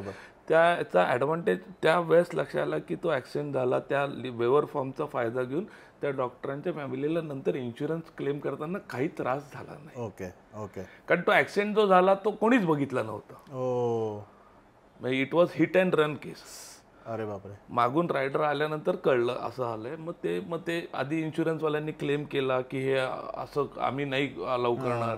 मग त्यांना ते सगळं डॉक्युमेंट दिल्यानंतर मग ते त्यांचा इन्शुरन्स क्लेम झाला. आणि ते याच्या व्यतिरिक्त कधीतरी छोट्या मोठा ऍक्सिडेंट होतात त्याच्यासाठी आम्ही रायडरच्या सेफ्टीसाठी गेल्या 2 वर्षापासून कात्रज बॅन केलेलं आहे. अच्छा. नवीन कात्रज आता यू माइट बी नोइंग येताना जे रमलर्स आहेत त्यामुळे आम्ही सगळे रूट बदलले.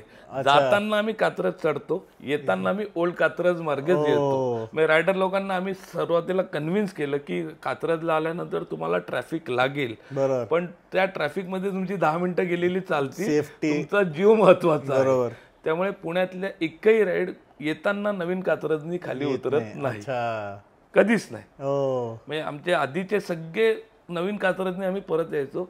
आता ते रूल बदलून म्हणजे रूट सगळे रूट म्हणजे माझ्याकडे जवळजवळ 45 रूट्स आहेत. सगळे रूट आम्हाला एडिट करून ते चेंज करून ते फ्रान्सला अप्रुव्हलला पाठवायला लागतात. मी आता तुम्हाला हेच विचारणार होतो की अशी कुठली गव्हर्निंग बॉडी आहे? तर याला ACP म्हणतात.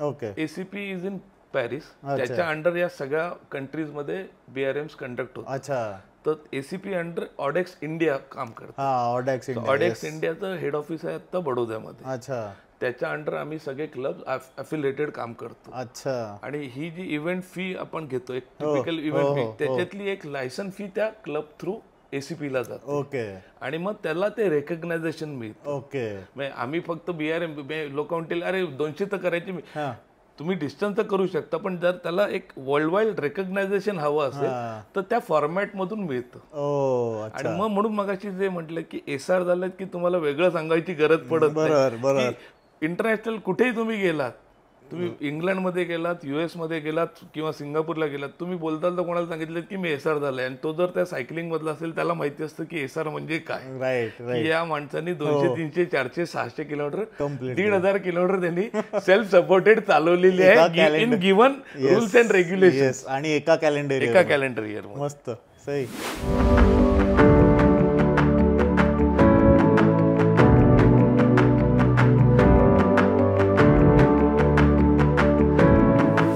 ॲक्च्युली मी तुम्हाला मगाशी म्हटलं असंच की थोडंसं ना ॲप्रिहेन्शन ह्याच्याबद्दलच आहे की एक तर सेफ्टी झालं आणि आम्ही जनरली अर्धवट माहिती असते ना त्याचे विक्टिम्स आहोत आम्ही सगळे की एकत्र राईड केलेलं नाही चालत. आता हे एकत्र राईड केलेलं का नाही चालत ती सेफ्टीसाठी आहे हे आत्ता क्लिअर झालं. पण आम्ही पण तसं थोडंसं प्रमोट करतो की आपण ॲज अ ग्रुप जाऊ, म्हणजे कोण ना कोणतरी पुढे मागे असतं, तुला काहीतरी हेल्प होऊ शकते. कारण fellow riders can help, that is one of the. त्याच्यामधून आता एक की जसं की काही IQ गोष्टी असतात. बरोबर. त्या IQ गोष्टींमधून त्या कान गोष्टींमध्ये ते काहीतरी त्यात लोक मच्छरला घालतात. बरोबर. तर त्याच्यातला एक सगळ्यात मोठा लोकांचा जो प्रॉब्लेम आहे की अरे माझा मित्र BRM करतोय म्हणून मी त्याच्यावर चाललो.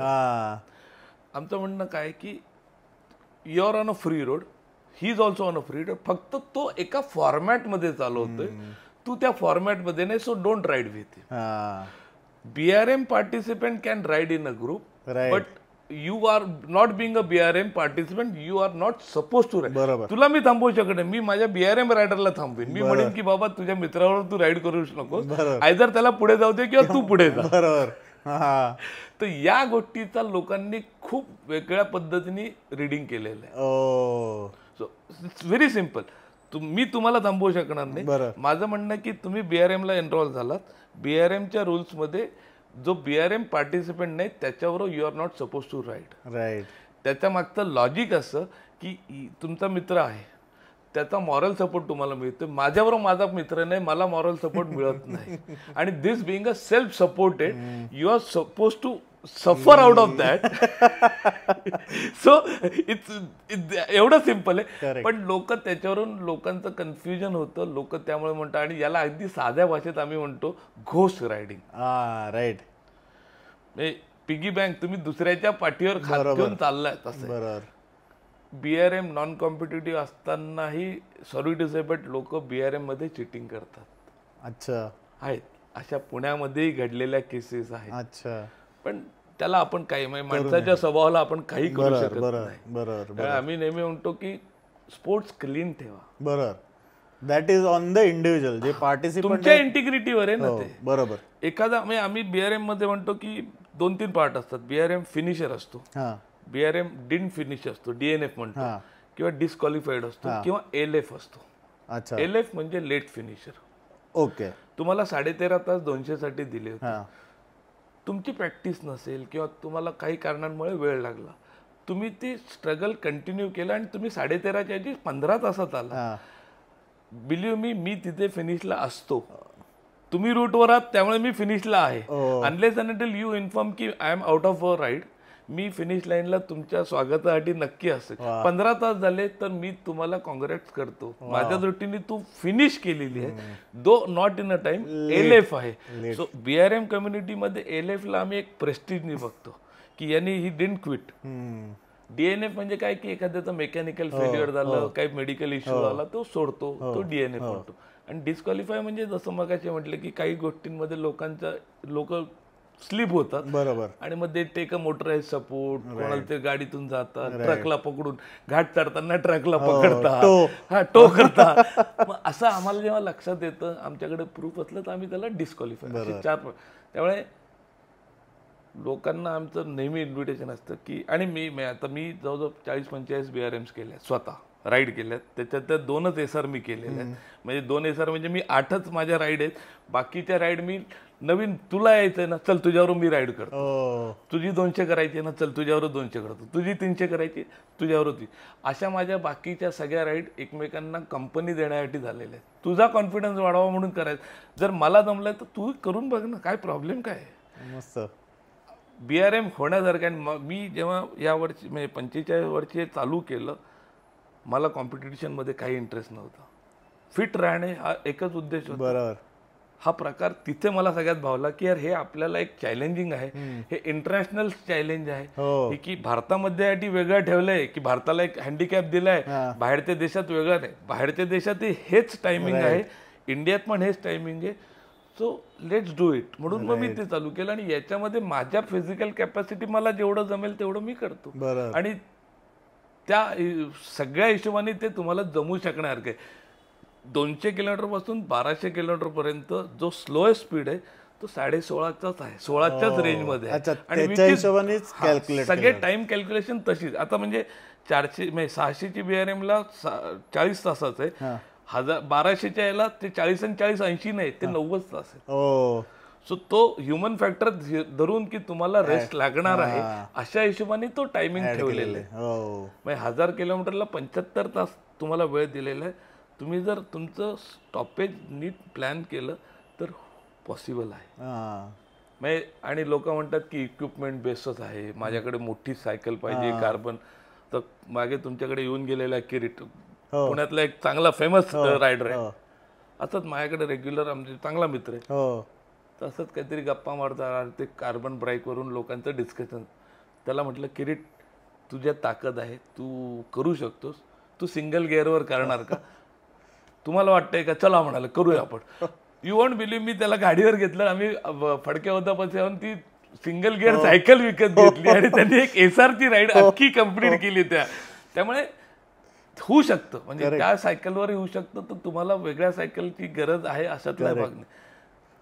जर्नी एन्जॉय करा, मित्र तयार करा नवीन सायकलिंगचे, आणि सायकलिंगचा ॲडव्हान्टेज तुम्ही फिट राहणारच आहात. येस. सो एक्झॅक्टली मेन हा जो पॉईंट आहे ना की BRMचा, ते आत्ता कुठेतरी असं वाटतं की it's a tough ride, it's a competitive ride. तर हे नक्की नाही आहे. It is more to enjoy cycling. It is just that की तुमचे किलोमीटर्सचे टप्पे खूप जास्त आहेत, त्याच्यासाठी तुम्ही ट्रेन करून तेवढा डिस्टन्स एन्जॉय करणं हा त्याच्यातला मोटिव्ह. आम्ही जे कॅलेंडर करतो ते एका सीझनच्या स्टार्टला 1000ची राईड नसते. राईट. तुम्हाला ग्रॅज्युअली हळूहळू आम्ही पुढच्या डिस्टन्सला नेतो. त्याच्यासाठी गेल्या 2-3 वर्षापासून इंटरनॅशनल नाहीये, इंडियामध्ये 100 आणि 150च्या ब्रेव्हे राईड्स चालू केल्यात. त्याला पॉप्युलर राईडच म्हणतात, ब्रेव्हे पॉप्युलर. बीपी राईड हे जसं BRM आहे, हे बीपी राईड. तर त्याच्यामध्ये 100 किलोमीटर आणि 150 किलोमीटर फॉर्मॅट सेम. त्याच्यातही ब्रेव्हे कार्ड देतो, त्याच्यातही कंट्रोल्स असतात, same rules and regulation. Practice ride तुमचा कॉन्फिडन्स आहे आणि मग तुम्ही ग्रॅज्युएट होऊन प्रॉपर ब्रेव्हेला कन्वर्ट होता. त्याचाही लोक आजकाल फायदा घ्यायला लागले.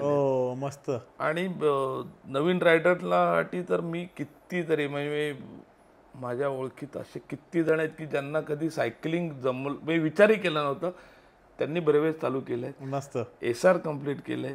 2-2 वर्ष आली, 3-3 वर्ष, दरवर्षी मिनिमम एक SR करतात. मस्त. आणि त्यांचं म्हणणं असं आहे की एक SR एका सीझनला कीप्स मी फिट. आणि त्याच्यामध्ये पूर्ण कॅलेंडरमध्ये जर मी स्प्रेड आउट केलं तर तुम्हाला पूर्ण 12 महिने तुम्ही फिट राहू शकता. वेगळं काही कष्ट घ्यायची गरज नाही, वेगळं इक्विपमेंट घ्यायची गरज नाही. आणि तुमची डेली प्रॅक्टिस ठेवा. आठवड्याच्या विकेंडला, आपण जसं विकेंडला सगळ्यांनाच माहिती आहे की आपल्याला वेळ असतो, विकेंडला 1-2-3 तास सायकल चालू ठेवा, तुमच्या BRM होतील. आणि नसतील तर काय असतील तर मला भेटा, मी सांगेन काय करायचं. पण हा ऍक्च्युली प्रश्न मला विचारायचा आहे की BRMचं कॅलेंडर जे तुम्ही म्हणतात ते मिळेल कुठे मला? म्हणजे मला BRMचं कॅलेंडर audexindia.in नावाची एक वेबसाईट आहे. त्याच्यामध्ये भारतातल्या सगळ्या क्लबचं टायमिंग आहे. अच्छा. 1 जानेवारी ते 31 डिसेंबर पर्यंत तर तुम्ही पूर्ण प्लॅन करू शकता की तुम्हाला कुठल्या सिटीमध्ये तुम्ही ट्रॅव्हल करणार आहात ऑफिसच्या कामासाठी. तुम्ही पंजाबमध्ये आहात तर पंजाबमध्ये जेवढ्या सिटीज आहेत तिथलं कॅलेंडर तुम्ही ओपन करून तिथेही राईड करू शकता. तुम्ही पुण्यातच राईड करता असं नाही. ओके. आणि हे रजिस्टर कधी करायला लागतं? म्हणजे समजा आता 1 महिना आधी रजिस्टर करायला लागतं, 3 महिने इव्हेंट जे असतात. आता इव्हेंट आमचं हे कॅलेंडर जे असतं 12 महिन्याचं कॅलेंडर आम्ही जवळजवळ 8 महिने आधी सबमिट करतो. ओके. म्हणजे आता पुढच्या वर्षीचं कॅलेंडर आम्ही सप्टेंबरला चालू करू. 1 जानेवारी 26चं कॅलेंडर आमचं सप्टेंबरच्या आसपास क्लोज होतं. ओके. ते पॅरिसला जाऊन सबमिट होतं. ओके. आणि मग पॅन इंडियाच्या बेसिसवर वर्ल्ड वाईडचं कॅलेंडर नोव्हेंबरला आम्ही पब्लिश करतो की ज्याच्या हिशोबाने लोकांना प्लॅन करता येतात की पुढचे इव्हेंट्स काय. ओके. आणि आता जसं इव्हेंट पुण्यातला जसा इव्हेंट जेव्हा असेल त्याच्या एक अराउंड 3 आठवडे आम्ही तो इव्हेंट ऍक्टिव्हेट करतो. अच्छा. त्याचं रजिस्ट्रेशन ओपन करतो. रजिस्ट्रेशन ओपन करायला तुम्हाला फक्त 2 गोष्टी लागतात. एक, तुम्ही मेंबर असावं लागतं. 2 प्रकारची मेंबरशिप आहेत, एक अॅन्युअल मेंबरशिप आहे, एक वन टाइम मेंबरशिप. ओके. म्हणजे एकाच राईडसाठी तुम्ही मेंबरशिप घेऊ शकता. अॅन्युअल मेंबरशिप घेतली की तुम्हाला एक रायडर नंबर मिळतो, which is not only for Pune, any cities in India तो वापरता येतो. ओके. आणि मग इव्हेंटची फी एक असते 200ला, 200, 300, 400 डिस्टन्स प्रमाणे त्याला जो सपोर्ट लागतो. आम्ही हॉटेल्स काही ठिकाणी नाईट हॉल्टला हॉटेल घेतो, त्याची आणि बाकीची लॉजिस्टिक कॉस्ट असते. बरोबर. त्या हिशोबाने त्याची इव्हेंट फी तुम्ही सबमिट केली की तुम्ही इव्हेंटच्या दिवशी राईड करता. आणि राईड झाली की ते ब्रेव्हे कार्ड तुमचं सबमिट होतं आणि एक 4 दिवसामध्ये त्याचा रिझल्ट पब्लिश होतो. आणि रिझल्ट पब्लिश झाल्यावर वेबसाईटवर त्याचं सॉफ्ट कॉपी टायमिंगचं मिळतं तुम्हाला. ओके. आणि एक तुम्हाला मेडल हवं असेल तर मेडल तुम्ही विकत घेऊ शकता. ओके. ओके. त्याला कॉम्युनिटिव्ह मेडल म्हणतात. ओके. आता त्या BRM जसं सांगितलं की 1800 सालापासून त्या चालू आहेत, ते 200चा एक 5 वर्षापूर्वी 100 वर्ष होऊन गेली. अच्छा. 300ची 100 वर्ष होऊन गेली, 400ची 100 वर्ष होऊन गेली. आता 600ची आणि 1000ची 100 वर्ष आहेत काही पुढच्या 3-4 वर्षानंतर. तर लोकांनी त्या इव्हेंटसाठी म्हणून स्पेसिफिकली राईड केली होती. त्याचं वेगळं मेडल होतं. मी आता आणायला ऍक्च्युली हवं होतं पण विसरलो मी. तर ती 200ची सेंटेनरी इव्हेंट झाली, 300चं सेंटेनरी झाली, 400ची सेंटेनरी झाली. असे वेगवेगळे इव्हेंट असतात. किंवा जसं मी म्हटलं मान्सून मॅडनेस असतो, किंवा आपलं नाईट BRM आहे. आणि मग 2 आमचे फ्लॅगशिप इव्हेंट आहेत, एक 1000चा टशनचा एक आहे. आणि आता 4 जूनला आम्ही यावर्षी पहिल्यांदा Statue of Unity to return असं 1200ची राईड आहे. 1200 किलोमीटरची. 1200चे आपले वेगवेगळे रूट आहेत. तर यावर्षी आम्ही पहिल्यांदा काढलाय. मग 2 वर्षातून रस्त्याच्या कंडिशनमुळे तो होल्डवर होता, पण यावर्षी रस्ता चांगला आहे. त्यामुळे Pune to Statue of Unity, return to Pune अशी 1200ची राईड आहे. जबरदस्त. ती 4 जूनला चालू होईल. ती 4 जून त्याला 90 अवरचा कट ऑफ असतो. ओके. त्याला आतापर्यंत झालेत 12-15 जण रजिस्टर झाले. पुढच्या 5 दिवसात त्याची आमची आता प्लॅनिंग चालू आहे. मस्त. इव्हेंट चालू करताना तुम्ही म्हणालात की माझं नाव असतं. माझं नाव पेपरवर आहे, पण याच्यावर खूप मागं ऑफकोर्स लोक खूप मागं बरोबर मदतीला असतात. तो माझा होताच प्रश्न की तुमच्याकडे टीम कशी आहे. सुरुवातीला खूप मी एकटा होतो. माझी फॅमिली माझे मिसेस याच्यात असायची, माझी मुलगी माझ्याबरोबर असायची. फिनिश लाईनला आमच्या सगळ्या रायडर लोकांना सवय झाली होती की मेधा मॅम का हात का बर्फी काय. म्हणजे पूर्वी CCD ला आपलं मेजर कंट्रोल संपायचं. ते रस्त्यामुळे चांदणी चौकातला आम्ही ते कंट्रोल रस्त्याच्या कामामुळे तो शिफ्ट केला सिंहगड रोडला माझ्या ऑफिसला. पण पूर्वी जवळजवळ 5-1 वर्ष चांदणी चौकातल्या कंट्रोलला मेधा फिनिश लाईनला काजू कतली घेऊन खास असायची. मस्त. सगळ्या रायडर लोकांना माहिती होतं की ती तो एक मोठा सपोर्ट असायचा. याच्या व्यतिरिक्त जवळजवळ 15-20 जण आहेत की जे आपल्याला सपोर्ट करतात. नेम सम रत्नाकर माझ्याबरोबर असतो, किरीट रेग्युलर असतो, अमित असतो, संजय जोशी सर आहेत, योगेश आहे, माझ्या ऑफिसमधला मयुरेश आहे, उमेश आहे. हे सगळेजण त्यांची कामं सोडून या गोष्टीला मदत करायला अवेलेबल असतात. मग ती काय असते मदत की आता 1000 BRM असेल, फास्ट रायडर असतो, स्लो रायडर पण असतो. याला पोलादपूरच्या कंट्रोलला मागच्या आत्ता डिसेंबरला जो इव्हेंट झाला, आमचे 2 ऑफिशियल सकाळी 7:30ला पोचले, ते दुसऱ्या दिवशी 7:30 पर्यंत तिथे होते. मोर दॅन 24 आवर ते कंट्रोल मॅन करत होते. पण रायडरच्या दृष्टीने आमचा उद्देश काय की कंट्रोलला माणूस का ठेवायचा की तो राईड करून आलेला असतो, त्याला तो ह्युमन टच द्यायचा आमचा एफर्ट आहे. की त्याला आल्याला पाणी द्यायचं, काहीतरी खायला द्यायचं. तो असतो 10-15 मिनिटं की अर्धा तास. तो गेल्यानंतर तो ऑफिशियल रिकाम बसून असतो पुढचा रायडर येईपर्यंत. खूप टॅक्सिंग असतं, खूप टॅक्सिंग काम आहे ते. पण ही लोक उत्साहाने करतात कारण तेवढा वेळ तो उत्साह तसाच मेंटेन करायचा असतो. आलेल्या रायडरला तो त्याचा एखादा मॉरल डाऊन झालेला असतो, त्याला मोटिवेट करायचं. त्याला एखाद्याला काही त्रास होत असेल तर त्याला मसाज द्यायचं. आणि हे यांच्यामुळे ती कम्युनिटी डेव्हलप होती. आणि ही म्हणजे हॅट्स ऑफ काय म्हणतात की यांच्यामुळे ते पुणे रँडोनियर्सचं काम चालू आहे. टीम वर्क आहे आणि प्रचंड मोठी टीम याच्या मागे बॅकग्राऊंडला काम करत असते. रूट डेव्हलप करायचे असतात, रूटवर सपोर्ट असतो, अनमॅन कंट्रोल. आम्ही आता पुण्याचे आम्ही एक जसं सांगितलं की एक लोक बोलता म्हणतात की पुण्याचे राईड टफ आहेत, तसं ही लोक म्हणतात की पुण्याच्या राईडला एक वैशिष्ट्य आहे की 200ची राईड असो 1200ची राईड असो, आमचे सगळे कंट्रोल मॅन्ड आहेत. ऑल कंट्रोल ऑलवेज मॅन्ड आहेत. म्हणजे तुम्हाला कुठल्याही वी आवरला जरी रात्री 3 वाजता जर मी कंट्रोलला पोचला तुम्हाला ऑफिशियल सापडेल. म्हणजे तो दिवसाच्या वेळेत सापडणारच आहे, रात्रीच्या वेळेस पण तुम्हाला माणूस तिथे कंट्रोलवर सापडेल. तो तुम्हाला चेअर करायला अवेलेबल असेल. सेम फिनिश लाईनला पण तुम्हाला कुठल्याही वेळेत या फिनिश लाईनला तुम्हाला चेअर करायला माणूस सापडणार आहे. तुम्ही सही डेव्हलप केलंय. मी करताना मला ज्या गोष्टी नव्हत्या मिळाल्या, बरोबर, ते मला स्वतःला वाटलं होतं की जायला आपण एवढं राईड करून येतो 20 तास 25 तास, कोणतरी तर टाळ्या वाजवायला पाहिजे राव. बरोबर. तर ते सुरुवातीला कोण नसायचं अर्थात ते इट्स नॉट पण ते आम्ही डेव्हलप करायचा प्रयत्न करतो. आणि ते आहे म्हणजे या सगळ्या मित्रपरिवारांमुळे आपल्या पुणे रँडोनियर्सच्या ऑफिशियल्समुळे खरंच होते. मस्त. आम्ही ते प्रमोट करतो की ऑल मॅन कंट्रोल. जबरदस्त. आणि तुम्ही स्वतः म्हणजे लोकांना आता ह्याच्यावरनं असं वाटत असेल की तुम्ही फक्त हेच करता, पण असं नाही, तुमचं स्वतःचं एक प्रोफेशन आहे. हो, माझा स्वतःचा व्यवसाय आहे. ते मॅनेज करून तुम्ही हे करताय, तर कसं टाइम मॅनेजमेंट कसं जमतंय तुम्हाला? इच्छा असली की मार्ग मिळतो त्याच्यातलं आहे. मी सुरुवातीला वाटायचं की मी मित्रपरिवार खूप फॅमिली टाइम पण कमी होतो. बरोबर. कारण मगाशी म्हटलं जसं की आम्ही 4 SR सिरीज घेतो. 4 SR सिरीजच्या हिशोबाने आणि बाकीच्या आमच्या राईडच्या हिशोबाने ॲव्हरेज 24 ते 25 राईड्स असतात आमच्या एका सीझन. म्हणजे साध्या भाषेत 25 आठवडे संपले गेले, 25 रविवार गेले तुमचे. बरोबर. त्याच्या व्यतिरिक्त मी स्वतः रनिंग करतो, मी बाकी काही गोष्टी करतो. मी आयर्नमॅन केलंय, त्याच्या प्रॅक्टिससाठी तुम्हाला कॉम्प्रोमाइज करावं लागतं. मी कित्येकदा साताऱ्याला माझ्या, जर तुम्ही स्ट्रावाला फॉलो करत असाल, माझे कित्येक रन सातारामध्ये मी रात्री कंट्रोल करून सकाळी सातारा मॅरेथॉन पळालेलो आहे. तर या दोन्ही गोष्टी, तुमची हॉबी पण तुम्हाला डेव्हलप करायची, ही कमिटमेंट आपली आहे, ती करून आपण होतं. आणि एक ऑफिस करून या गोष्टी करता येतात कारण या मेजर टाइम्स वीकेंडला आहेत. बरोबर.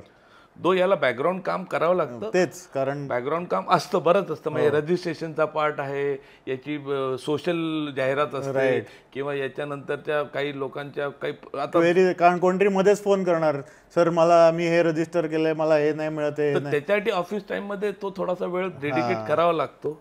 आणि इव्हेंट्स विकेंडलाच असतात. फक्त एक आहे की फॅमिली टाइम थोडासा कॉम्प्रोमाइज करावा लागतो. त्याला माझ्या सोल्युशन मी काढलंय, मी बायकोला इन्व्हॉल्व हो, फक्त बायकोलाच नाही. म्हणजे मगाशी तुम्ही दादा म्हणालात तर कॅप्टन महेश जोग पण एकदम, माझा भाऊ, माझी बहिणी, माझी बायको, मी, माझ्या ऑफिस मधलं स्टाफ, ऑफिस मधले सगळ्यांना ते म्हणजे मला आनंद मिळाला, सगळ्यांना मिळावा हा उद्देश. सगळ्यांनी त्या करावं. म्हणजे मिसेसनी तर कुठलीही बॅकग्राऊंड नाही. मी ऍटलीस्ट शाळेत असताना कधीतरी रनिंग करायचो. मी पुन्हा डिस्ट्रिक्ट ॲथलेटिक असोसिएशनचा मेंबर होतो. मी डिस्ट्रिक्ट खेळलेलो आहे म्हणजे शाळेत असताना. पण नंतर काही बरोबर मेधाचं तसं काहीच नाही. पुण्यामध्ये ते आपला वुमेथॉन एक प्रकार असतो, लेडीज स्पेशल रन. तर ते कोणतरी सांगितलं म्हणून मी तिला म्हटलं की अगं एक लेडीज मॅरेथॉन आहे भाग. मला म्हणाले काय तुला कळतं का, मला इथं खाली चौकापर्यंत पायी जाता येत नाही, तू मला मॅरेथॉन पळायला. म्हटलं अगं 3 किलोमीटर पळायचंय. नाही मी मुलीला सांगितलं, म्हटलं आपण तिथं आम्ही रजिस्टर केलं. मग ते आमच्या घरात 2 दिवस धुसवे फुसवे चालले. मग ती आणि मुलगी आणि ती गेले त्या 3 किलोमीटरला. आणि तिला म्हटलं अगं तू जा, पळू नकोस, चाल, काही प्रॉब्लेम नाही, फक्त डिस्टन्स कम्प्लीट कर, काय होतंय बघू. आउट ऑफ म्हणजे याच्यात ती गेली. आणि ते आपल्या NCLच्या ग्राउंडवर ते होतं. आणि सगळे मॉब 400-500 जण जमलेले. तिने ते जमलं, ते 3 किलोमीटर जमलं. आणि मग ते तिला ते आवडलं, तो सगळं त्या गुड वाईब्स आणि ते एन्व्हायरमेंट आवडलं. मग ते हळूहळू इव्हेंटमध्ये भाग घ्यायला लागली. 6 महिन्यामध्ये माझं जेव्हा SR कम्प्लीट होणार होतं, मी मग सांगितलं 300 माझी मिस झाली होती, ती मार्चमध्ये 300 होती. दिस इज 2016. तर तिचा वाढदिवस होता त्या दिवशी. चलो म्हटलं आज SR कम्प्लीट करू, मेधाला वाढदिवसाचं गिफ्ट देऊ माझं SR. तर ती म्हणाली तू SR करते, मी एक माझंही काहीतरी करते. वाढदिवसाच्या दिवशी ती स्वतः विदाउट बॅकग्राऊंड पहिल्यांदा 21 किलोमीटर शपथ, जबरदस्त, एकटी. हो, विदाउट एनी इव्हेंट. अरे वा. मी माझी पहाटे 3 वाजता 2:30 वाजता आमची माझी 300ची BRM संपली. मेधा आली होती, आम्ही तिथं सेलिब्रेट केलं. घरी गेलो, मला म्हणाली तू झोप. ती सकाळी 5:30ला उठून एकटी पळायला गेली. मग मी उठलो आणि मग मी तिच्या फिनिश लाईनला जाऊन मग आम्ही तिचा वाढदिवस सेलिब्रेट केला. आणि माझ्या बायकोला कधी रनिंगची हिस्ट्री नसताना तिला फोर्सफुली मी 3 किलोमीटरवर ढकललं. तिथून तिला तिची गोडी निर्माण झाली. तिने रनिंग चालू केलं. आणि मागच्या वर्षी डिसेंबरमध्ये तिने एव्हरेस्टिंग केलं, रनिंग एव्हरेस्टिंग. रनिंग एव्हरेस्टिंग म्हणजे सिंहगड क्लाइंब, रस्त्याच्या क्लाइंबनी 16 वेळा नॉनस्टॉप. म्हणजे ते अचाट कार्यक्रम आहे खरंच खरंच. आणि मग रनिंग चालू आलं. मग तिला म्हटलं तू सायकलिंग पण चालू कर. तर ते मला नाही जमणार. पण मग ते रनिंग आमचं बऱ्यापैकी चालू आलं होतं. लॉकडाऊनमध्ये रनिंग बंद होतं. मग लॉकडाऊनमध्ये BRMs आम्ही जेव्हा कॅलेंडर पब्लिश करतो, अगदी रेअर केसमध्ये एखादी BRM कॅन्सल होते. नाहीतर ती BRM हॅपन्स. म्हणजे त्या बाबतीत मी एक 1200चं उदाहरण देतो. किरीट होता, 3 जणांसाठी 5 दिवस माझा अख्खा रूटवर सपोर्ट अवेलेबल होता. म्हणजे 1200ची इव्हेंट 3च जणांसाठी मला लोक म्हणाले की कॅन्सल कर. म्हटलं नाही, इव्हेंट आपण पब्लिश केला, इव्हेंट होणार. तसं मग त्या लॉकडाऊन पिरियडमध्ये आम्ही एकच फक्त इव्हेंट कॅन्सल झाला. बाकी अख्खे 2 वर्ष सगळे इव्हेंट आम्ही केले. तेव्हा खूप आम्हाला कष्ट घ्यावे लागले. रायडर लोकांचे पण खूप हाल होत होते. कारण आपल्याला पूर्वी आता सातारा हायवेला रात्रभर चहा टपरी तर मिळते, म्हणजे तुम्हाला पाणी मिळू शकतं, चहा मिळतं. लॉकडाऊनच्या पिरियडला 9:30-10 वाजता सगळं बंद व्हायचं.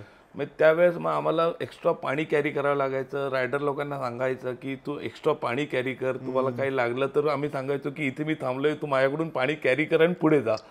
त्या पिरियडमध्ये आम्हाला थोडेसे जास्ती एफर्ट्स घ्यावे लागले. पण लकीली रायडर लोकांचा सपोर्ट पण खूप मिळाला. एक BRM सोडली तर आम्ही सगळे कॅलेंडर कम्प्लीट केलं. त्या पिरियडमध्ये मग मेधाला म्हटलं चल तू पण सायकल चालू कर. आणि असंच तिला अक्षरची घोड्यावर बसवलं. पण तिला ते आवडलं आणि तिने तिच्या 2 SR कम्प्लीट झाले. अरे जबरदस्त. ती मी म्हटलं ना की ते जमतं आणि ते जमू शकतं. तुम्ही फक्त मनाचा मला हे करायचंय, गिव्ह एफर्ट्स ट्राय करा, होईल ते तुमच्या. बरोबर, सही. आणि मग तसंच मग ते मी तसं फॅमिलीमध्ये ते ट्रेडिशन चालू असल्यासारखं दादा करतो, वहिनी करते, मी करतो. आता ते आम्ही मध्ये दादाशी बोलताना म्हटलं की आपण एक कुठेतरी करूया की एव्हरेस्टिंगचा जो प्रकार आहे आम्ही चौघांनी वेगवेगळ्या फॉर्मॅटमध्ये एव्हरेस्टिंग केलेलं आहे. म्हटलं आपण एक कोणाला तरी देऊया. मला म्हणाल कुणाला जायचं आपल्याला, आपण कोणाला दाखवायसाठी म्हणून नाही केलेलं आहे. तर मग दादानी बऱ्याच 5-6 वेळा त्याचं एव्हरेस्टिंग झालं. मैथिलीचं पहिल्यांदा इंडियातली लेडी एव्हरेस्टिंग झालं.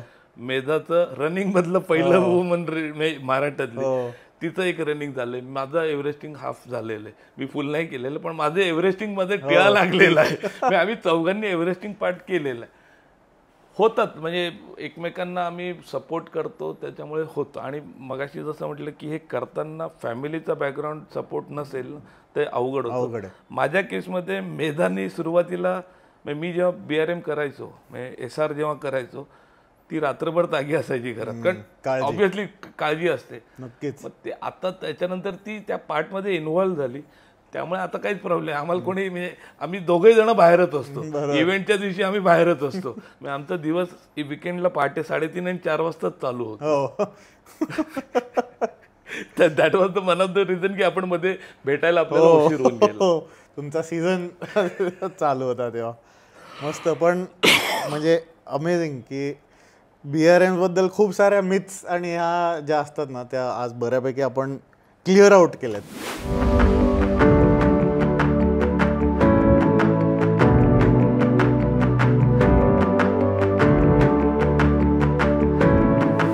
एक दोन गोष्टी मला अशा विचारायच्या आहेत की समजा आता मी इतके दिवस BRM करत नव्हतो, मला BRM चालू करायचं आहे, तर काही पॅरामीटर्स आहेत का की तुम्ही म्हणलं की असं SR करायला काय रूल नाही आहे की तुम्हाला 200, 300, 400, 600 करायला लागतं.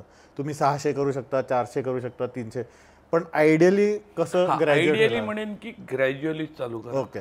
Start building your mileage. Okay. Weekend ride चालू करा. सॅटर्डे संडे तुम्हाला जो वीकेंड असेल त्या दिवशी. काही जणांना थर्सडे असतो, पण majority Saturday Sunday. Saturday Sunday पुण्यातल्या लोकांना पुणे लोणावळा किंवा पुणे शिरवळ जाऊन येऊन एक 50-100 kilometre. Start building the mileage. Right. एकाच दिवशी पहिल्याच दिवशी चालू केलं तुम्ही गॅप नंतर आणि डायरेक्ट 100 करायला गेलात तर तुमचा आठवडा वाया जाणार. बरोबर. म्हणजे तुम्हाला चालता येणार नाही, बसता येणार नाही, आणि मग मूड ऑफ होईल. तुम्ही देन मग सायकलिंग बोर आहे. बरोबर. तसं नाही, हळूहळू ग्रॅज्युअली शिफ्ट करा. ते गार्मिन बरेच जण वापरतात. ते गार्मिनचं एक टॅगलाईन आहे, बीट यस्टरडे. हो. कोणाबरोबर कॉम्पिट करू नका, फक्त स्वतःला टार्गेट ठेवा. काल मी 50 केलं, मी उद्या 50 केलं, मी 4 दिवस कम्फर्टेबली 50 केलं, शेवटच्या चौथ्या 50 आणि पहिला 50 याच्यामध्ये तुम्हाला स्वतःला जज करता येईल की माझा परफॉर्मन्स वाढला, मी कम्फर्ट झोन मध्ये गेलो. 50 मग 50 वरून 75 जा, 75 वरून 100ला जा. करेक्ट. ग्रॅज्युअली तुमच्या बॉडीला सवय करा. बॉडीच्या व्यतिरिक्त तुमच्या सायकलच्या तुम्हाला कळेल. नवीन सायकल घेतलेली असते, सायकल घेताना भले तुम्ही मित्राची बघून घेतली, कार्बन बाईक घेतली, ती तुमच्या बॉडीला सूट होते की नाही. 2 तासात ती तुम्हाला जाणवणार नाही, पण ती 4 तासानंतर तुमचे एखाद दिवस खांदे दुखतील किंवा एखाद दिवस तुम्हाला नी पेन होईल. बरोबर. सायकल तुम्हाला सूट होते की नाही हे अंदाज येईल. सायकलमध्ये काय मॉडिफिकेशन करायचे त्या तुम्हाला लक्षात येतील. बॉडीमध्ये तुम्हाला मॉडिफिकेशन लक्षात येतील. तुमचं हायड्रेशन न्यूट्रिशन तुमचे एक्सपेरिमेंट होतील. बरेच जण ते फास्टनअप घेतील, काहीतरी न्यूट्रिशनला पावडर वापरतील. काही जण आता मला विचाराल, मी केळी आणि तो घरातला आपला राजगिराचा लाडूवर चालवतो, मला काही प्रॉब्लेम येत नाही. पण हे तुम्हाला सूट होईल की नाही हे गॅरंटी नाही. So you do experiment. तुम्हाला काय सूट होतंय हे चेक करा. शक्य असेल नोट डाऊन करा, म्हणजे तुम्हाला हिस्ट्री काढून तुम्हाला अंदाज येईल की एखाद्याला तुम्हाला लक्षात येतं की 5 तासानंतर मला भूक लागते किंवा 5 तासानंतर मला भूक नाही लागत आहे, पण मी बरोबर घेतलं ती काही इच्छा होत नाही. माझ्या बरोबरचा रायडर त्याला वडापाव खाऊन मस्त मजा येते, पण मला वडापाव खाल्ल्यावर काहीतरी पोट बिघडतंय. मग त्याला तुम्हाला अल्टरनेटिव्ह काहीतरी कॅरी करा. मग तुम्ही कॅरी सँडविच विथ यू, किंवा तुम्ही काहीतरी पोळीचा रोल कॅरी करा, किंवा काहीतरी घरून कॅरी करा. तुम्हाला घरचं फूड जर सूट होत असेल, एखाद्याला बाहेरचं सूट होईल, तुम्हाला नाही होणार, व्हाईस वर्सा. बरोबर. सो हे एक्सपेरिमेंट करत मायलेज वाढवा. मायलेज वाढवताना जसं सायकल सांगितलं, तुमचे बाकी तुमचं लाईट चालतोय की नाही हे तुम्हाला अंदाज येईल. तुम्ही दुकानातून घेऊन येता की चांगला चालेल 8 तास चालेल, तो काचऱ्यात सोडल्यावरच मान टाकतो. बरोबर. किंवा तुमचं बाकीचे इक्विपमेंट नीट चालतायत की नाही, तुमचं घड्याळ चार्ज होतंय की नाही. लोकांना ते स्ट्रावा आजकाल वापरतात. कित्येक फोन मधलं स्ट्रावा वेगळ्या पद्धतीने ट्रीट होतं. अँड्रॉइड फोन मध्ये स्ट्रावा वेगळ्या पद्धतीने बिहेव करतं, ऍपल मध्ये वेगळ्या पद्धतीने बिहेव करतं, अँड्रॉइड मध्ये अजून वेगवेगळे फोन आहेत, MIच्या फोन मध्ये वेगळ्या पद्धतीने चालतं, सॅमसंगच्या फोन मध्ये. ते तुम्हाला एकमेकांशी बोलल्यावर लक्षात येईल. तुम्हाला म्हणजे डायरेक्ट इव्हेंटला आला अरे माझा स्ट्रावाच बंद पडलं असं काही होणार नाही. सो तुमच्या सायकल, तुम्ही स्वतः, तुमच्या बरोबरची इक्विपमेंट, तुमचं फूड याचे एक्सपेरिमेंट करा. दुसऱ्याला काय होईल हे तुम्हाला लागू होईल असं नाही. आधी स्वतःवर एक्सपेरिमेंट करा, त्याने तुमचा कॉन्फिडन्स वाढणार आहे. बरोबर. आणि मग हळूहळू ग्रॅज्युअल डिस्टन्स वाढवत जा. डिस्टन्स वाढवत गेल्यानंतर तुम्हाला एक 3 डिजिट झाल्यानंतर 100 एक झालं की एक मोठा टप्पा, तुम्ही एक मेंटल गेम जिंकलेला असतं. मग 100 वरून 150 किंवा 200 जाणं सोपं आहे. पण 0 to 100 जाणं it's a long journey. 100 to 200 easy आहे, 200 to 600 इज अजून इझी आहे. Okay, believe me. 0 to 100 tough आहे, 100 to 200 टफ आहे, पण 200 to 600 इज इझी. वाव. भले 600 खूप मोठा नंबर असेल, पण जर तुम्ही 200 पर्यंत पोहोचायला हा सगळा जर्नी एन्जॉय केला तर 200 ते 600 सोपं आहे. पण मग 200 ते 600 मध्ये दुसरा मेजर चॅलेंज येतो नाईट रायडिंगचा. करेक्ट. 200 13.5 तासाचा आहे, 320 तासाचं आहे. 20 तासाचं म्हणजे दिवसाच्या कुठल्याही वेळेस चालू आल्यावर तुम्हाला कधी ना कधी तरी रात्री राईड करा. सो तुम्हाला लाईटची सवय करायची, डोळ्यावर समोरून येणारा लाईट पण बघायचा आहे. Important point. रात्रीच्या याच्यातली व्हिजिबिलिटी कमी असताना रिफ्लेक्सेस कसे ते तुम्हाला चेक होतात. आणि त्याच्यानंतर तर मेजर चॅलेंज आहे 400ला 27 तास अलाउड आहेत. So if you are a normal cyclist तर चान्सेस आहेत की तुम्ही अराउंड 24 ते 25 तासात कम्प्लीट करणार. Okay. There are people doing it in 18 hours also, but that's a different story. We are not in for speeding. आपल्याला enjoy करायची BRM. तर 400ची BRM मध्ये अराउंड 25-24 तासात तुमची कम्प्लीट होणार आहे रेग्युलर स्टॉपेज घेऊन. तर तुम्हाला रात्रभर सायकल चालवायची आहे.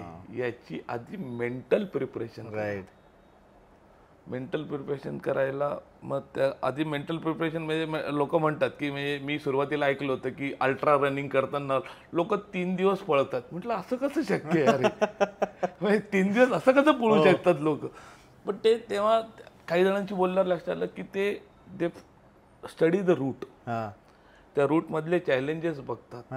नॉट नेसेसरी तुम्ही स्वतः जाऊन येतात, ते व्हिज्युअली आपल्याला रूटवर काय प्रॉब्लेम्स आहेत हे बघतात आणि त्या हिशोबाने स्वतःच्या माइंडला रेडी करतात. तसंच सायकलिंगमध्ये नाईट BRM करताना किंवा नाईट सायकलिंग करताना यू प्रिपेअर युअर माइंड की हे चॅलेंजेस येऊ शकतात, त्याच्यासाठी मी कसा प्रिपेअर्ड आहे.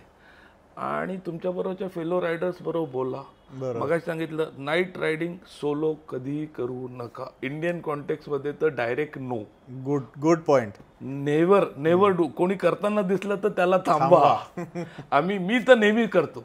मला कोणी एकटा रायडर दिसला तर त्याला रात्रीच्या वेळेस सांगतो की बाबा कोणाबरोबर चाललाय, तुझ्या बरोबरचा माणूस मागं नाहीये, एकटा चालवू नकोस. इंडियातले रोड तसे नक्की नाहीये. तू बाहेर असलास वेल अँड गुड, पण इंडियामध्ये नाईट रायडिंग ॲटलिस्ट 2 जण बरोबर जावा. तो तुला उपयोगी पडतो, तुझ्या अडीअडचणीला मदत करतो. राईड करताना तुझा मॉरल डाऊन झालं तर गप्पा मारायला माणूस राहतो. बरोबर. त्यामुळे नाईट रायडिंगची. आणि मग ते 400 मग म्हटलं ना की मग 400ची राईड झाल्यावर मग 600चं केक वॉक. BRM करताना कम्फर्ट झोन मधून बाहेर येणं सगळ्यात महत्वाचं. राईट. पेट्रोल पंपावर झोपता आलं पाहिजे, बरोबर. टपरीवर झोपता आलं पाहिजे. म्हणजे सुरुवातीला मी ऐकलं होतं, म्हटलं पागले यार कुठे झोपायचं, पण ते मला ऑप्शनच नसतं. ऑर्गनायझर तर्फे आम्ही काही स्ट्रॅटेजिक ठिकाणी हॉटेल्स केलेले असतात. नाईट जेव्हा फॉल होते 400लाही आम्ही हॉटेल करतो, 600ला पण हॉटेल करतो, 1000ला तर 2 किंवा 3 हॉटेल्स असतात. पण इट मे हॅपन की तुमच्या स्पीड प्रमाणे किंवा तुम्हाला आलेल्या तिथे एखाद वेळेस पोचत नाही. गोल्डन रूल आहे, झोप आली आहे तिथे झोपून घे. राईट. हॉटेल यायला वेळ आहे, हॉटेल यायला 75 किलोमीटर, म्हणजे तुला 3 तास तरी मिनिमम चालवायला लागणार, 3-4 तास, तोपर्यंत पहाट होणार आहे. आत्ताची वेळ झोपून घे. पंप मिळाला, पंप सगळ्यात सेफ का, पंपावर टॉयलेट असतं. म्हणजे लकीली भारतातल्या कुठल्याही रिमोट पंपावर तुम्हाला टॉयलेट मिळेल. परफेक्ट. लेडीजच्या दृष्टीने सेफ आहे. लेडीज सोलोही जाऊन झोपू शकते. एक तर तुम्ही रात्री ऑड आवरला पंपावर गेलात ना, त्या माणसाला एक तर तो भूत बघितलं, कोण यार रात को आया, असं तो तुम्हाला अगदी त्याच्या रूम मध्ये जाऊन, बाहेर डास असतात, तो त्याची रूम उघडून देतो, झोप पडतो, किती वाजता उठो विचारतो. हा सगळ्यांना आलेला अनुभव आहे. पंप सेफ आहेत, कधीही तुम्हाला पंपावर रिस्क वाटणार नाही. पंपातला दुसरा ॲडव्हान्टेज इल्युमिनेटेड असतो. बरोबर. कधी तुम्हाला जो पंप चालू आहे तो असा अंधारात नसतो, कमीत कमी 50 लाईट चालू असतात. त्यामुळे you are in a safe hands. तासभर झोपा. आणि आम्ही सांगतो की नाईट राईड करताना की तुम्हाला ऑड ठिकाणी झोप येते, मला फोन करा, किंवा आमचा ग्रुप असतो त्याच्यावर मेसेज टाके की मला वेकअप कॉल दे 2 तासांनी. We do that. नाईस. अच्छा. म्हणजे तू आता, मी हॉटेलच्या कंट्रोलला आहे, मी साताऱ्याच्या कुठेतरी हॉटेलमध्ये तुमच्यासाठी थांबलोय. I was expecting you by रात्री 1:30 वाजता, पण काही कारणांमुळे तुम्हाला ती 1:30ला पोचायला वेळ लागतोय, तुम्हाला झोप येते. तुम्ही मला म्हणालात की मी कराडपाशी आहे, मला 50 किलोमीटर राहिलेत, मी पंपावर झोपतोय, प्रशांत मला 1 तासाभराने उठव. तू अलार्म जरी लावला असलास तरी मला सांगितलंस ना, मी तासाभराने आय विल मेक शुअर की यू आर अवेक. नाईस. मस्त. आणि मग तू उठल्यावर आम्ही म्हणतो, हा तू उठलास ना, तू मेसेज कर, निघालास. सो आय नो की तुम्ही you are back on the way. Night ही सवय करावी लागते, म्हणजे आहे इथं पाठ. म्हणजे करेक्ट. आणि ट्रेन करा, माइंड ट्रेन करा, बॉडी तर होते, माइंड ट्रेन करा. मस्त. आणि सगळ्यात नाईट मधला गोल्डन रूल, पहाटेची 3:30 ते 4:30 किंवा 5ची वेळ टाळायची. अच्छा.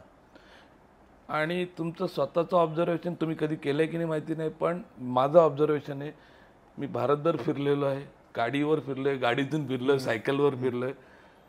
यावेळेस तुम्हाला ट्रक पण कमी दिसतील. ओके.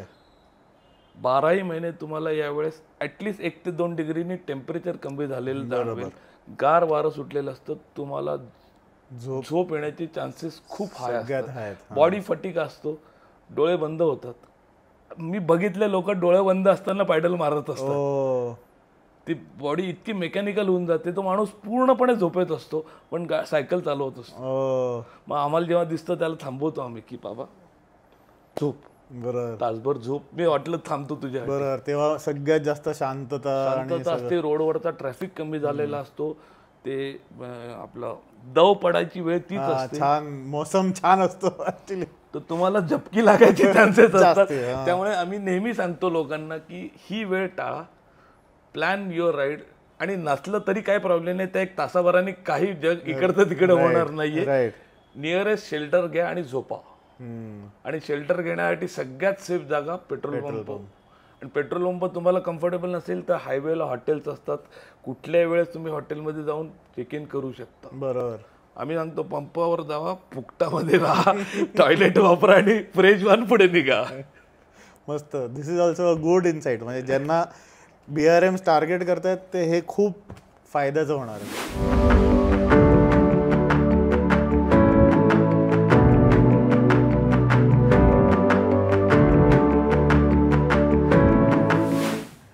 आता talking about some numbers, Poona is one of the leading this thing in BRMs. म्हणजे खूपच ऐकतो आम्ही की पुण्यातनं खूप चांगला रिस्पॉन्स आहे.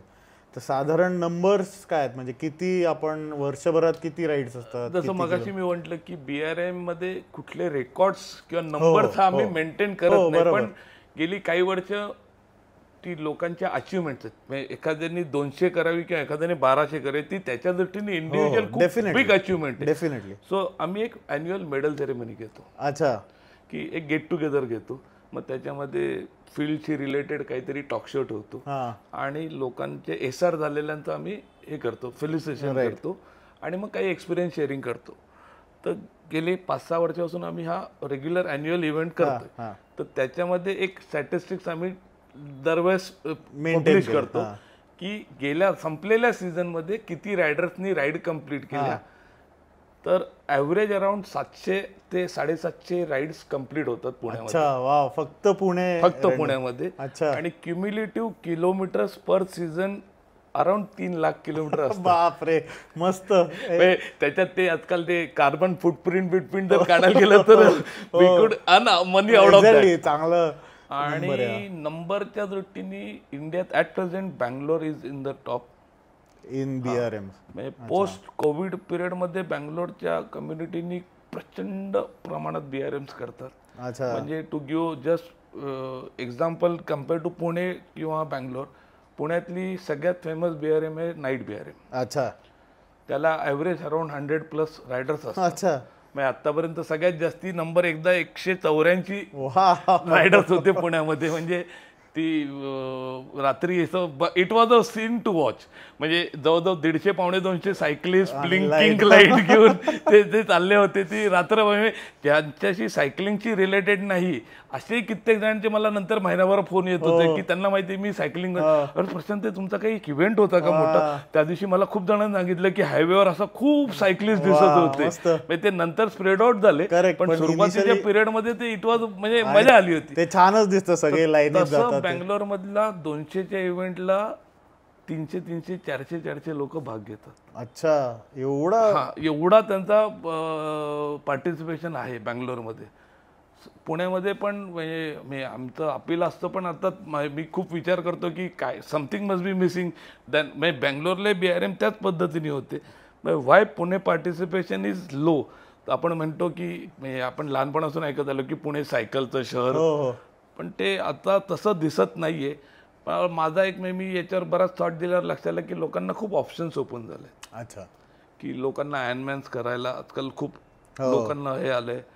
दुसरा एक सेफ्टी पॉईंट लोकांचं, जसं तुम्ही you was also very safety, की सेफ्टीचा एक लोकांना खूप कन्सर्न आहे. तर आम्ही आमच्यातर्फे खूप एज्युकेट करायचा प्रयत्न करतो. ऍक्सिडेंट माझ्या हातात नाही, त्या कधी होऊ शकतात. तुम्ही BRM मध्ये भाग घ्या न घ्या, बरोबर, इट्स कधी होऊ शकतात. आम्ही जसं काही मॅन्डेट्स आहेत त्या मॅन्डेट फॉलो करतो. आम्ही सायकलिस्टला एज्युकेट करतो की सेफ्टीसाठी काय करायला पाहिजे. फेलो सायकलिस्टला पण त्यांनी एखादा फॉलो करत नसेल तर त्याला सांगतो की तू सांग बाबा, त्यांनी विदाउट हेल्मेट. मी सायकलिस्ट पुण्यामध्ये जर मला बिना हेल्मेट दिसला, मी गाडीमध्ये असलो किंवा पायी असलो तरी मी थांबवून सांगतो की बॉस सायकल हेल्मेट घाल. कारण ते इतकी सिंपल गोष्ट आहे, पण that can save your life. हो, डेफिनेटली. इम्पॅक्ट वाचू शकतो हेल्मेट. या साध्या हेल्मेट घालायला काही वेगळं सायन्स नाहीये, बरोबर, पण लोक हेल्मेट सायकलवर न वापरता. आम्ही आता विकेंडला राईडला आहोत, नेहमीचाच ग्रुप असतो, पण समजा कोणीतरी हेल्मेट न घेतात तर त्याला आम्ही return yes yes speaking wheels also has the same policy. त्याला काही आहे नाही, त्याला या पॉलिसीला काही डिबेट नो डिबेट की याला या norms पाळायच्याच. Correct.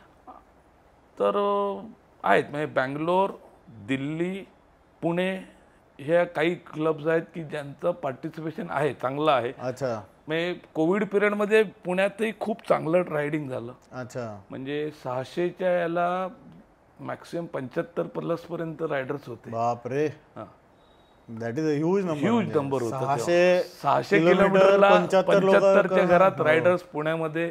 It was big for us also. तो थोडासा ड्रॉप झाला आहे. तो अर्थात लोकांचा म्हणजे कोविड पिरियडमध्ये लोकांचा फिटनेस अवेअरनेस खूप वाढला होता आणि वेळ पण आय थिंक लोकांना वेळ पण होता. आता लगेच बॅक टू ऑफिस लोक जायला लागले. गेल्या 2 वर्षामध्ये चेंज व्हायला लागलं. घरून काम करताना लोकांकडे फ्री टाइम होता. बरोबर. त्यामुळे पण BRMच्या त्या पिरियडमध्ये खूप पार्टिसिपेशन वाढलं. ज्यांना पार्टिसिपेशन नंतर एक गोडी निर्माण झाली ते कंटिन्यू केलं. काही जणांनी सोडले, बरोबर, परत येतील. त्याच्यासाठी आम्ही आपले प्रयत्न चालू असतात की नवीन रूट्स, नवीन काहीतरी प्रकार त्याच्यात देऊन नवीन फ्लेअर द्यायचा प्रयत्न करत असतो आम्ही. हो, आम्हाला पण आता आज आपल्या बोलण्यावरनं असं आम्ही नक्की आता स्पीकिंग व्हील्समध्ये पण थोडंसं BRMचं चालू होईल किडा कुठेतरी की 1 तरी करू, 2 तरी करू. त्यामुळे वी होप की आमच्यातले पण लोक पार्टिसिपेट करतील. Safety was one of the main topics जे सेफ्टी आय अंडरस्टँड. म्हणजे लोक काही जण मला असंही म्हणतात की नाही आम्ही आयर्नमॅन करतो कारण आयर्नमॅनला रूट बंद असतो. बरोबर. पण माझं असंही म्हणणं आहे की तो बरोबर आहे, त्यांचा पॉईंट अगदी व्हॅलिड आहे.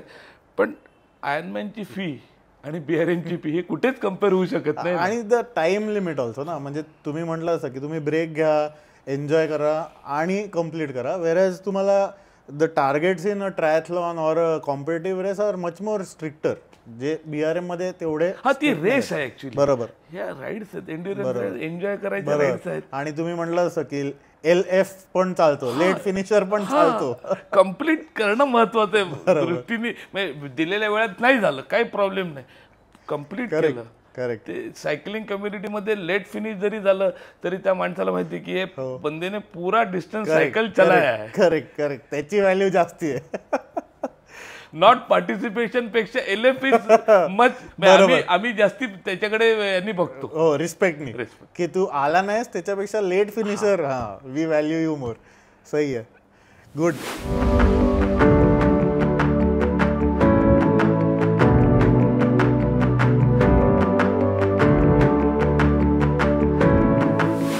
सेफ्टीच्या बद्दल पण आपण बोललो. आणि असं कधी होतं का की क्रॅम्प तुम्हाला जसं झालं तर क्रॅम्प आला आणि एड स्टेशन आहे, म्हणजे जे टिपिकली मॅरेथॉन्स किंवा ह्या गोष्टीच असतात की एक एड स्टेशन असतं की तिथे बेसिक काहीतरी पेन किलर असेल किंवा एक्सप्रे असेल, फर्स्ट एड किट असेल, असं काही असतं की ते पण you have to carry your own? आम्ही नॉर्मली म्हणजे though person who is new to BRM त्याला आम्ही नॉर्मली सांगतो की सेल्फ सपोर्टेड याचा अर्थ समजून घे की you are suppose to carry the puncture kit with you. Okay. You are suppose to carry food for you. Okay. Same तुझ्या काही इंडिव्हिज्युअल पर्सनल मेडिकेशन्स असतील त्या कॅरी करा. ओके. आणि इमर्जन्सी मेडिसिन्स कॅरी करा. ओके. याच्या व्यतिरिक्त आम्ही ट्राय टू एज्युकेट. मग एखाद्याने अर्थात मी स्वतःहून जायला सांगत नाही, पण कोणी विचारायला आलं की बॉस मला क्रॅम्प्स येतात, कारण आपण जेव्हा फिजिकल ऍक्टिव्हिटी बरोबर पहिल्यांदा चालू करत असेल किंवा ग्रॅप नंतर तुमची स्ट्रेंथ नसते, क्रॅम्प्स येण्याचं महत्त्वाचं कारण काय की आयदर तुमचं कुठेतरी न्यूट्रिशन कमी पडतं, हायड्रेशन कमी पडतं. आम्ही त्याला सांगतो की काय केल्याने तुझं या कमी होतील. बरोबर. त्याच्या व्यतिरिक्त काही हॅक्स सांगतो की नुसतं पाणी नको पिऊ, इलेक्ट्रॉल पी. नुसतं इलेक्ट्रॉल पिल्याने तोंड आंबट होतं, मग त्याला चव बदलायसाठी काय कर ते सांगतो. केळ्याचे फायदे सांगतो. बरोबर. रस्त्यावर शहाळं नक्की मिळतं, बरोबर, शहाळं घे. कंट्रोलवर तर डेफिनेटली फर्स्ट एड किट असतंच. ओके. लॉंग राईड्सला आम्ही ग्रुप जेव्हा तयार करतो, व्हॉट्सअप ग्रुप असतो आजकाल मोस्ट कन्व्हिनियंट झालं, त्याच्यावर आम्ही नियर बाय हॉस्पिटल्स पण शेअर करतो. ओके. की SOS म्हणजे समजा तुम्हाला आम्ही आहोतच, बरोबर, वी आर अवेलेबल, पण डिस्टन्स मध्ये एखाद वेळेस मागं पुढं होऊ शकतो. तर आता समजा माझी 1000ची BRM आहे, तर अराउंड एव्हरी 100 किलोमीटरच्या आसपासच्या गावातले 5-6 नंबर्स आम्ही त्या ग्रुपवर शेअर करतो. त्याच्या व्यतिरिक्त जे राईडशी डायरेक्टली रिलेटेड आहे त्यांचा नंबर 24 तास अवेलेबल आहे. असंच आम्ही तुम्हाला कुठलाही medical problem, not necessary accident, medical problem काही होऊ शकतो. बरोबर. म्हणजे अगदी कोणाचं लूज मोशन होऊ शकतात किंवा एखाद्याला मायग्रेनचा त्रास होऊ शकतो. म्हणजे उन्हामध्ये चालवून एखाद्याचा मायग्रेन शूट होऊ शकतो, मग त्याला ते एखादं अशाही छोट्याशा कारणामुळे ते म्हणते अरे मला काही झालं नाही पण माझं डोकं दुखतंय म्हणून मी राईड सोडली, पण दॅट्स ओके ना. मग त्याला आम्ही लगेच रिस्टोर करायसाठी गाडीतून येताना घेऊन येतो. आमच्या कंट्रोलच्या गाडीवर रॅक असतं, त्याच्यावर सायकलही घेऊन येतो आम्ही, तो प्रॉब्लेम नाही. अच्छा. आणि मगाशी यांचं कोणतरी विचारलं होतं की BRM मी चालू केली, फोमो आहे आजकाल. हो, त्याच्यावरच चाललंय सगळं. सोशल मीडियाचं प्रेझन्स आणि फोमो, त्याचं झालं, माझं का नाही झालं. तर आम्ही म्हणतो की तू चालू तर कर. चालू केल्यावर तुला लाईक माइंडेड लोक भेटतील. बरोबर.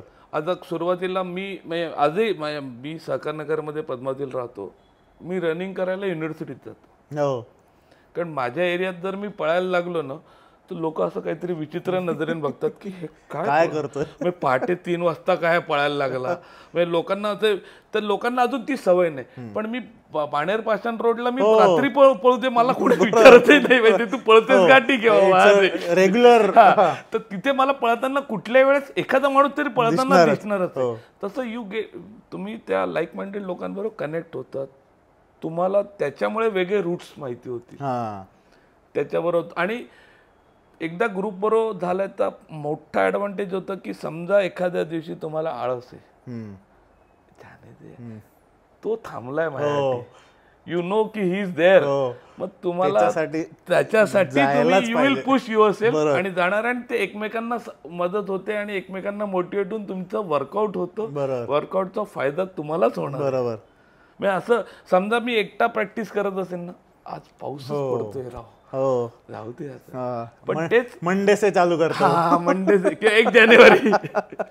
तर पण हे जेव्हा तुम्ही एखाद्या ग्रुप बरोबर कनेक्ट होता, वेगवेगळ्या एरियात खूप ग्रुप्स आहेत, तुम्ही फक्त सांगा की मला कंपनी हवे, बिलीव्ह मी तुम्हाला 10 जण हात वर करतील, मी आहे अवेलेबल. राईट. आणि त्या एकदा ग्रुप बरोबर कनेक्ट झालात आणि तुमची सॅटर्डे मॉर्निंग राईड ठरली किंवा Sunday morning, they will make sure की you are joining there. Correct.